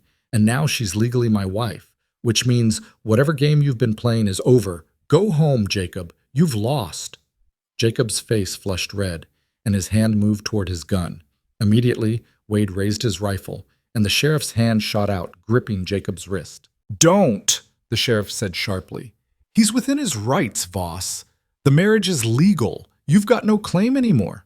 "The hell I don't," Jacob jerked his arm free. "That baby she's carrying is evidence of her adultery." "That baby is my child now," Wade said. "Born to my wife in lawful marriage. Whatever happened before doesn't matter. What matters is what's true now, and the truth is Clara chose me over you. Accept it." For a long moment, Wade thought Jacob would ignore the sheriff, would draw anyway, would turn this into bloodshed. The tension stretched taut, everyone's hand near their weapons, the air thick with the promise of violence. Then Clara's voice rang out from the porch. "Jacob, stop!" Every head turned. Clara stood on the porch, Lily beside her, and she'd removed the bolt from inside. She stood tall despite her pregnancy, despite her fear, and her voice was steady. "You want to know why I married Wade?" Clara said. "Because he's never once made me feel small. He's never hit me, never threatened me, never treated me like something he owned. He gave me a choice, Jacob, an actual choice. And I chose him. Not because I was coerced, but because he's a good man, and you're not." Jacob's face contorted. "You ungrateful—" "I'm grateful," Clara interrupted. "I'm grateful Wade was at that auction. I'm grateful he had the courage to see what was wrong and fix it. And I'm grateful that now, legally, you can't touch me or Lily ever again." She moved down the porch steps, Wade shifting slightly to stay between her and Jacob. Go home. Find someone else to control. We're done here. The silence that followed was absolute. Then Jacob laughed, bitter and cold. You think this is over? You think a piece of paper changes anything? I'll make your life hell, both of you. I'll tell everyone what she is, what you've done. I'll destroy your reputation, Harlan. By the time I'm through, no one in this territory will do business with you. I don't care, Wade said simply. Reputation doesn't keep my family safe. This rifle does. These boundaries do. And this marriage does. So go ahead and talk all you want. But if you set foot on this property again, if you threaten my wife or daughter again, I won't wait for the law. I'll handle it myself. The sheriff cleared his throat. That's enough from both of you. Boss, the man's right. The marriage is legal, and there's nothing you can do about it. Harlan, threatening violence in front of a lawman ain't smart. Both of you stand down before this gets uglier. Jacob stared at Wade with pure hatred, then at Clara with something worse. Ownership denied, control lost. But he was smart enough to know he'd been outmaneuvered. The marriage changed everything, and pushing further would only make him look like the villain Clara had just publicly named him as. This isn't over, Jacob said, his voice low and venomous. One way or another, you'll pay for this. I'm already paying, Wade said. With every day I spend making sure Clara and Lily are safe from you. Best money I ever spent. Jacob wheeled his horse around so violently the animal reared. His men followed, and the 7 riders thundered away in a cloud of dust and fury. The sheriff lingered a moment longer, his gaze moving between Wade and Clara. You've made an enemy today, Harlan. Jacob Voss has money and influence. He'll use both against you. Let him, Wade said. I've got something he doesn't. What's that? Wade looked at Clara, at Lily peeking out from behind her mother's skirts, and felt something warm and certain settle in his chest. People worth fighting for. The sheriff shook his head, something that might have been respect flickering across his face. Good luck. You're going to need it. He tipped his hat to Clara. Ma'am. Then he rode away, leaving Wade and Clara standing in the yard. Wade lowered his rifle and turned to Clara. She was shaking, her hands pressed against her belly, but her eyes were bright with something fierce and victorious. You stood up to him, Wade said. So did you. Clara's voice trembled. Thank you. For all of it. Wade wanted to say something profound, something that would match the magnitude of what had just happened, but all he could manage was, You're welcome. Lily emerged fully from the porch and walked to Wade, her small hand slipping into his. She looked up at him with those steady gray eyes, and then she spoke, clear, quiet, but unmistakable. Papa. The word hit Wade like a physical blow. He looked down at Lily, this child who hadn't spoken in weeks, who'd just chosen that moment and that word to break her silence. His vision blurred and he crouched down so he was eye level with her. Yes, sweetheart, he said, his voice rough. Yeah, I'm your papa now. Lily nodded, satisfied, and wrapped her arms around his neck. Wade held her carefully, this fragile, brave little girl who'd just given him a gift he didn't know how to deserve. When he looked up, Clara was crying again. But this time she was smiling too. She walked to them and put her hand on Wade's shoulder, and for a moment the 3 of them stood there together, this strange, improvised family that had been forged in desperation and fear, but was becoming something real, something worth protecting, something worth everything. The word hung in the air between them, precious and fragile.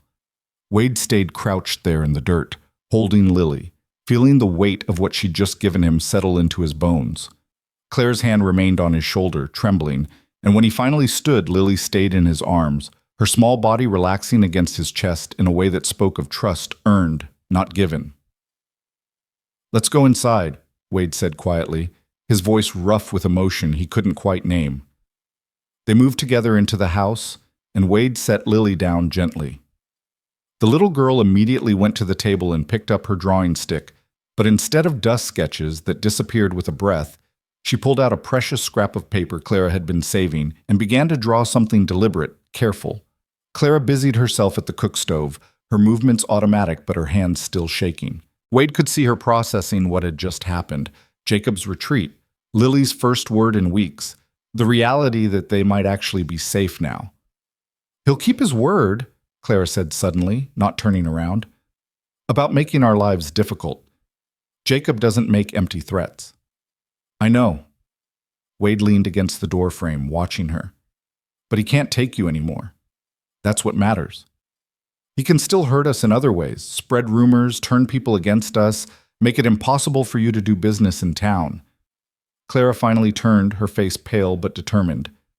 I need you to understand what you've taken on, what this marriage might cost you. Clara, I knew what I was doing when I asked you. Wade crossed the room and stood close enough that she had to look up to meet his eyes. Whatever Jacob does, whatever anyone says, it's worth it. You and Lily are worth it.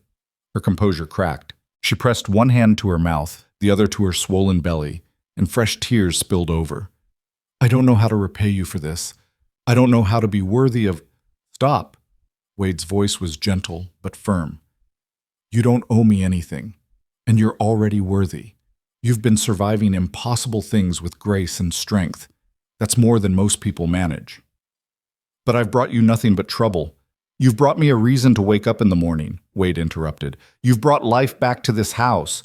You've brought Lily, who just called me Papa, which is... His voice broke. He swallowed hard and continued, which is a gift I didn't think I'd ever have again. Clara stared at him, searching his face for doubt or resentment or regret. Whatever she found there seemed to satisfy something in her because she stepped forward and rested her forehead against his chest, her shoulders shaking with silent sobs. Wade wrapped his arms around her carefully, mindful of her belly, and let her cry. He looked over her head at Lily, who'd stopped drawing to watch them with those two old eyes. The little girl didn't look afraid or confused. She looked relieved. After a long moment, Clara pulled back and wiped her face with her apron. I'm sorry. I keep crying on you. Don't apologize for feeling things, Wade said. You're allowed. She managed a watery smile. I'm not used to being allowed. The truth of that statement hit Wade hard. How long had Clara been surviving in situations where even her emotions belonged to someone else? Where expressing fear or grief or joy was dangerous? Well, you're allowed now, Wade said firmly, to feel, to speak, to choose. That's what being my wife means, partnership, not ownership. Clara's smile steadied, grew more real. Partnership, she repeated, like she was testing the word. I think I can do that. I know you can. They spent the rest of the afternoon in careful domesticity, Clara cooking supper while Wade repaired the damage to the corral fence that he'd abandoned when Jacob arrived, Lily moving between them like a small ambassador of their new normal. The little girl spoke again that evening, just 2 words when Clara asked if she wanted more bread. Yes, please. Small words, polite words, but they rang through the house like bells. That night, after Lily had fallen asleep clutching her drawing, 3 stick figures holding hands in front of a house, Wade and Clara sat by the fire nursing cups of coffee that had gone lukewarm. What do we do now? Clara asked. Jacob's gone for today, but he meant what he said. He'll come back somehow. Maybe, Wade allowed, but each day that passes makes this marriage more real, more established. The longer we're together, the harder it'll be for him to claim fraud or coercion. So we just wait? Hope he gives up? Wade considered this. We live. We build something here that's stronger than his hate. We show everyone, Jacob included, that this family is real and permanent. Clara's hand moved unconsciously to her belly. The baby's due in 3 months, maybe less. Then we'll prepare. Make sure we have everything you need, that the house is ready. Wade paused. Have you thought about what happens after, about what you want? What I want? Clara looked at him like the question was foreign. I want to not be afraid anymore. I want Lily to grow up safe. I want this baby to have a chance. You'll have all that, Wade promised. But I meant, what do you want for yourself? Beyond survival, beyond safety. Clara was quiet for a long time, staring into her coffee like the answer might be floating there. I don't know, she finally admitted. For so long, wanting anything for myself felt dangerous, like hoping for too much would make everything collapse. You can hope now, Wade said. You can want things. And if there are things I can give you, I will. She looked up at him, and in the firelight, her eyes were soft with something Wade was starting to recognize as affection. "What about you? What do you want?" The question caught Wade off guard. He'd spent 3 years not wanting anything except to make it through each day. But now, sitting here with Clara across from him and Lily sleeping peacefully in the next room, he found that he did want something. "I want this to work," Wade said honestly. "This family, this life. I want to be a good husband to you and a good father to Lily and the baby. I want to build something that lasts." He paused. "And I want to stop feeling like I'm just going through the motions, like I'm alive instead of just surviving." "You already are," Clara said softly. "Alive, I mean. I've seen it. The way you worked the ranch, the way you talked to Lily, the way you stood up to Jacob. That's not surviving, Wade. That's living." Wade felt something warm unfurl in his chest. "Maybe we're both learning how to do it again. Together." "Together," Clara echoed. And this time the word felt like a promise. The days that followed developed a rhythm that felt almost miraculous in its ordinariness. Wade worked the ranch with renewed purpose, preparing for winter and for the baby's arrival. He repaired the bedroom thoroughly, sealed gaps in the walls, built a small cradle from pine he'd been saving. Clara continued transforming the house, sewing clothes for the baby from fabric Wade had bought, teaching Lily letters and numbers scratched in the dirt outside. Lily's voice returned gradually, like a spring thaw. She spoke mostly to Clara at first, single words or short phrases. But within a week she was talking to Wade too. Her voice was soft, uncertain, but it was there. And every time she called him Papa, Wade felt his heart constrict with gratitude and something deeper. 3 weeks after Jacob's confrontation, Wade rode to town again for supplies.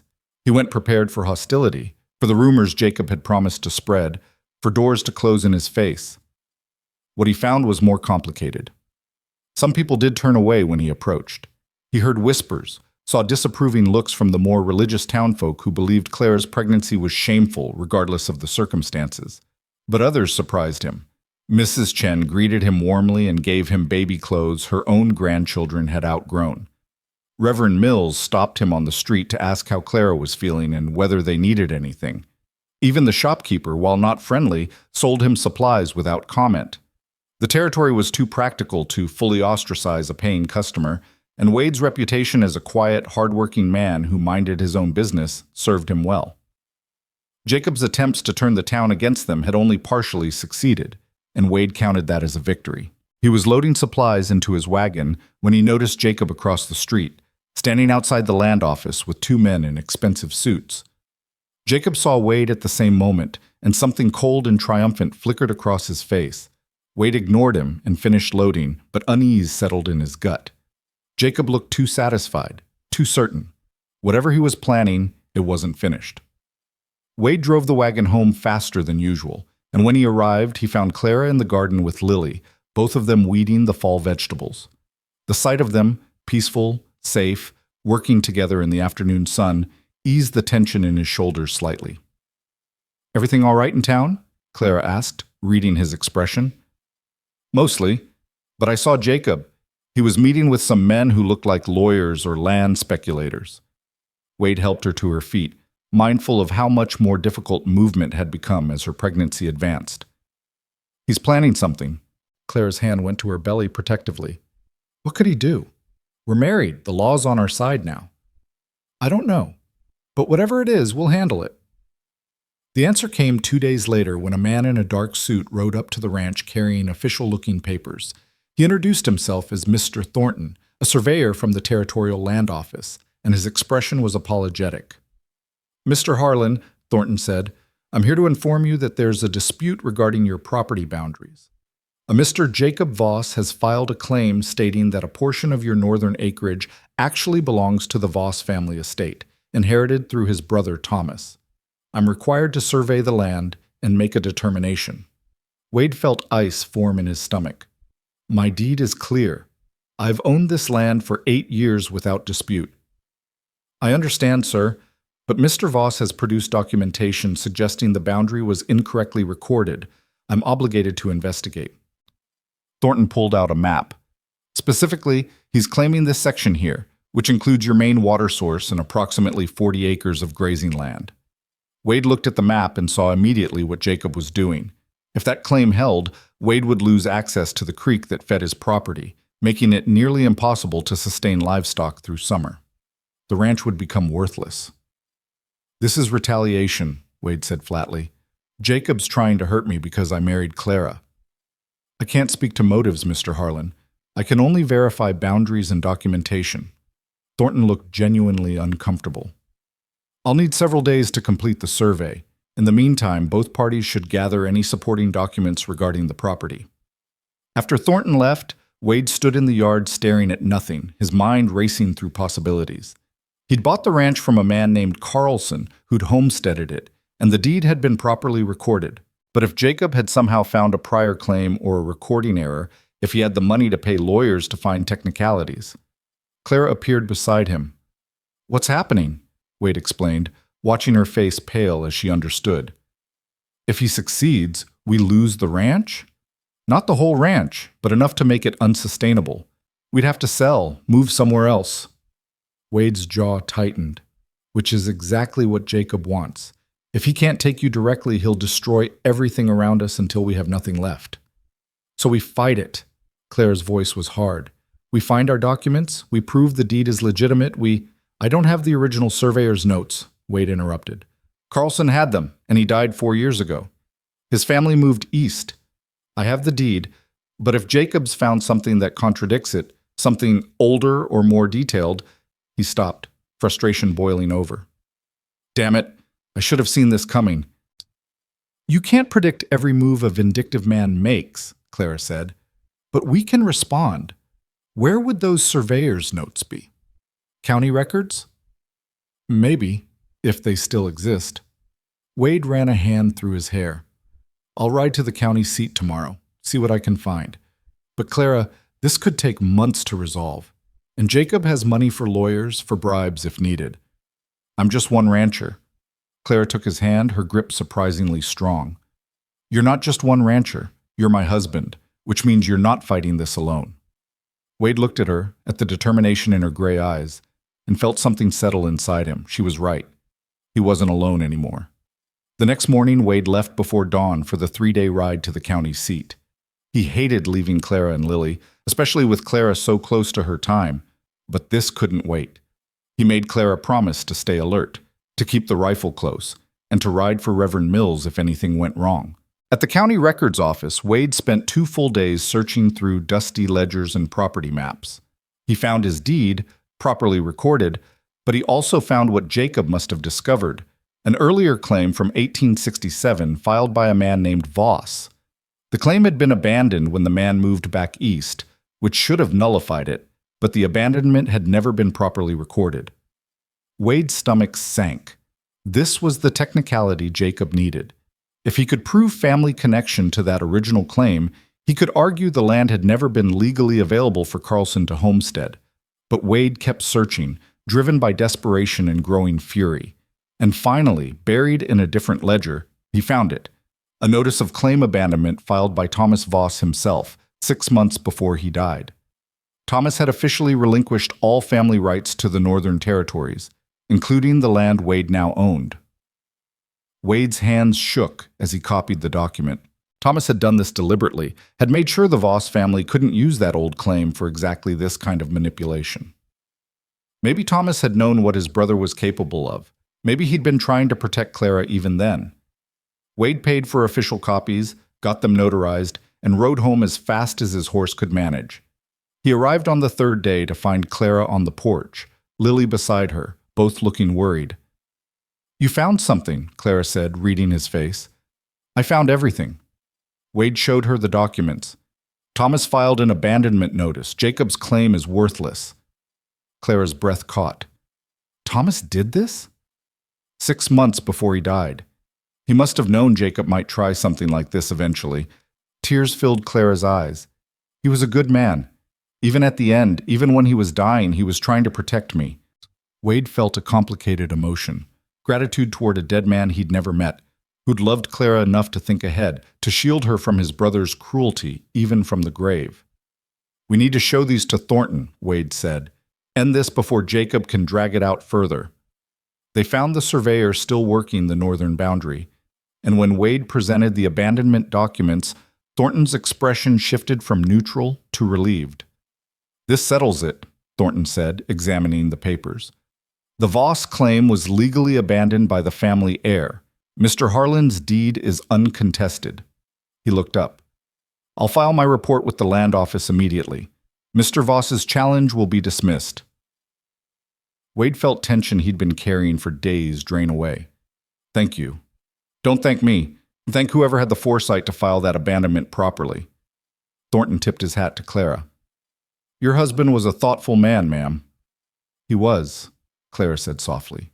That evening, Wade found Clara sitting on the porch steps, one hand on her belly, staring at the northern hills where Thomas had ensured she'd be protected even after death. You okay? Wade asked, sitting beside her. I'm thinking about Thomas, about how he must have known, even then, that Jacob would come after me, that he tried to stop it the only way he could. Clara's voice was thick with emotion. And I'm thinking about you, about how you're doing the same thing, protecting me, protecting Lily, even though it costs you. It doesn't cost me anything, Wade said. It gives me something. What? A reason to be better than I was, Wade said simply. 3 years ago, I would have walked past that auction. Would have told myself it wasn't my business. But you and Lily, you made me remember that turning away from suffering is its own kind of cruelty. You made me want to be the kind of man who steps up instead of stepping aside. Clara leaned her head against his shoulder, a gesture of trust and affection that still surprised Wade with its sweetness. We're good for each other, she said. Somehow, against all odds, we're good for each other. Yeah, Wade agreed. We are. 2 weeks later, on a cold November morning, Clara's labor began. Wade had been preparing for this, had talked to Mrs. Chen about what would be needed, but when Clara's face went white and she grabbed the table edge with both hands, Wade's carefully planned calm evaporated. It's time, Clara gasped. Wade, I'll get Mrs. Chen. Wade was already moving toward the door, but Clara's voice stopped him. There's no time, it's coming fast.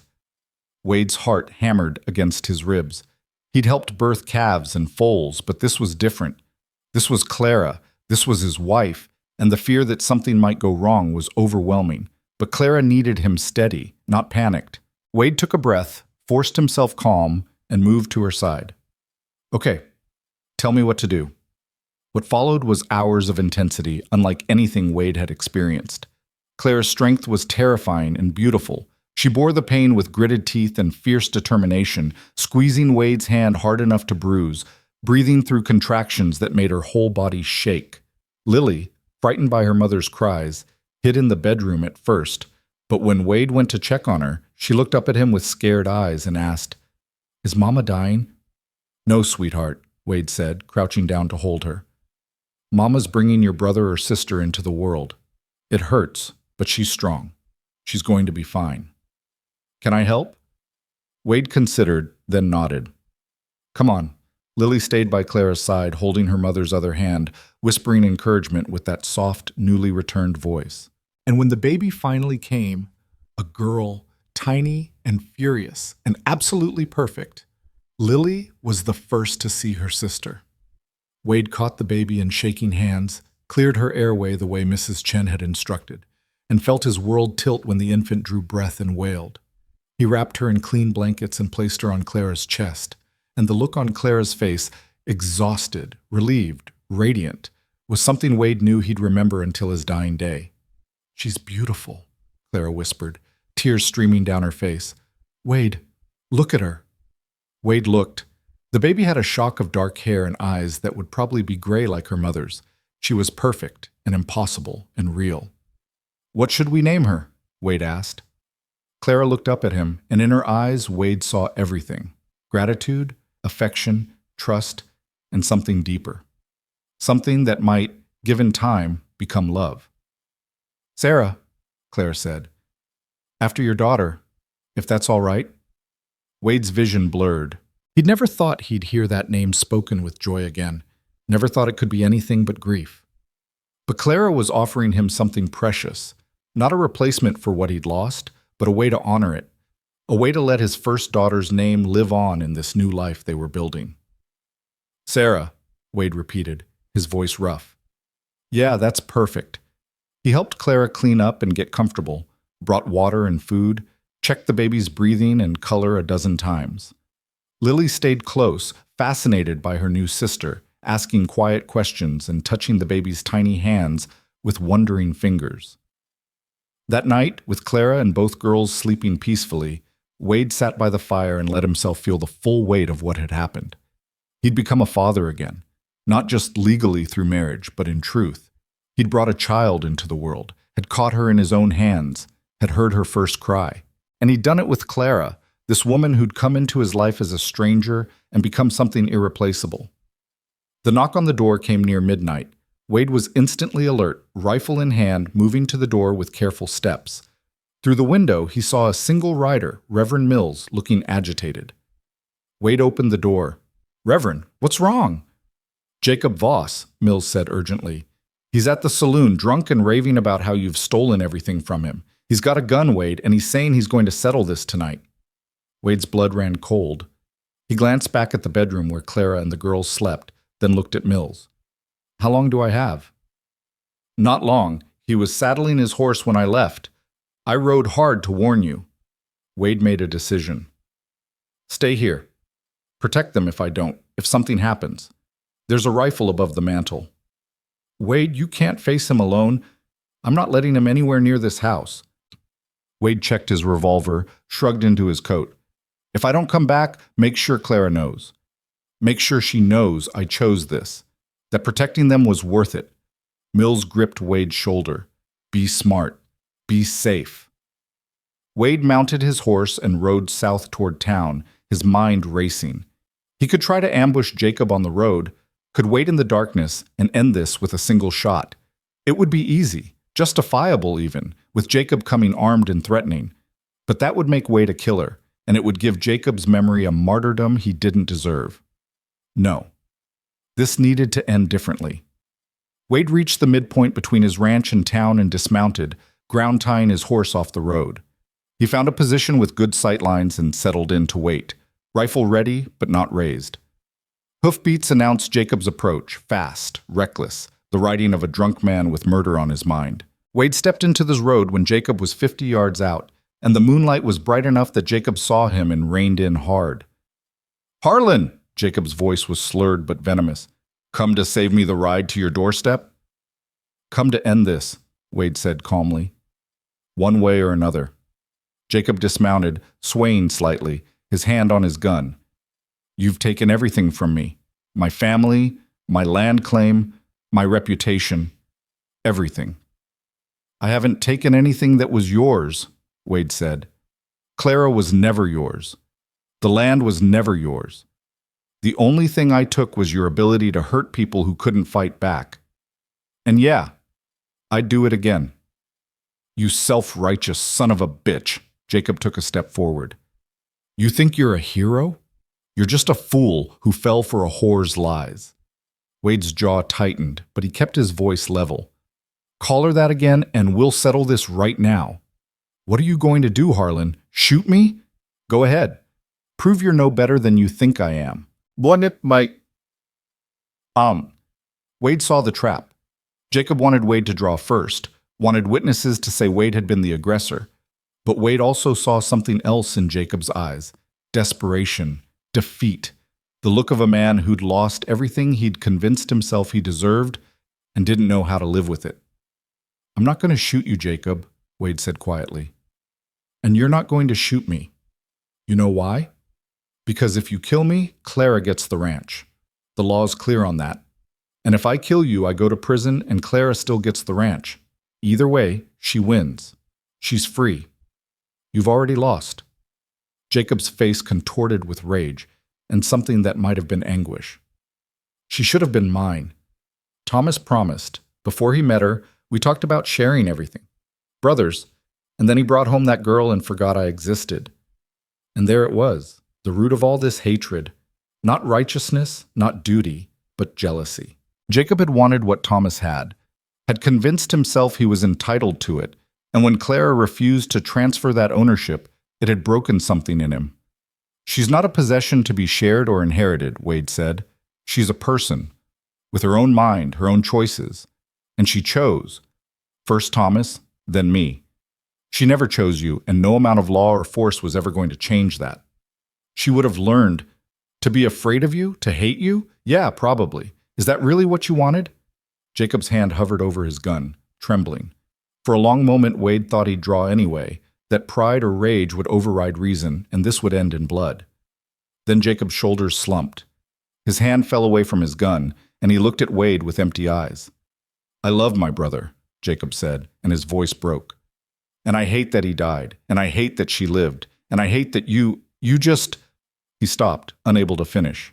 I know, Wade said, and found that he meant it. He didn't forgive Jacob, didn't excuse what he'd done, but he understood the grief that had curdled into something poisonous, understood how loss could make a man cruel. But it's done now, Jacob. It's over. Go home. Build a different life. Let Clara and Lily and the baby have theirs. And if I don't, if I keep coming, Wade's expression hardened. Then next time I won't talk. I'll just shoot, and I won't miss. The threat hung between them, clear and final. Jacob stared at Wade for a long moment, then laughed, bitter, broken. You really love her, Jacob said. Don't you? Wade thought about Clara's strength, her courage, the way she'd trusted him when she had no reason to trust any man. Thought about Lily calling him Papa, about catching baby Sarah in his hands, about the family they were building from broken pieces. Yeah, Wade said simply. I do. Jacob nodded slowly, something resigned settling over his features. Then you win, Harlan. Congratulations. He mounted his horse, swaying in the saddle, and rode past Wade without looking back. Wade stood in the road, watching until Jacob disappeared into darkness, then waited another hour to be sure he wasn't circling back. When Wade finally returned to the ranch, he found Reverend Mills on the porch with his rifle, alert and worried. Thank God, Mills said when he saw Wade. What happened? It's over, Wade said. Jacob's going home. He won't be back. You're sure? I'm sure. Mills studied Wade's face, then nodded and handed back the rifle. I'll check on you folks in a few days. Make sure everything's settled. After Mills left, Wade entered the house quietly. Clara was awake, nursing the baby, her eyes red with worry. You went after him, she said. I stopped him from coming here. Wade sat on the edge of the bed. It's done, Clara. Jacob's finished. He knows he's lost and he's not going to keep fighting. How can you be sure? Because I saw it in his eyes. He wanted to hate me, wanted to justify one more try at taking you, but he couldn't. He knew, finally, that you were never his to take.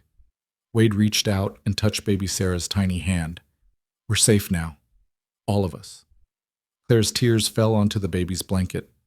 I want to believe that. Believe it, Wade said. We're a family, legally and truly. We have a home, a future, and anyone who tries to threaten that will have to go through me. That includes Jacob, the law, or anyone else. Clara shifted the baby to her shoulder and reached for Wade's hand with her free one.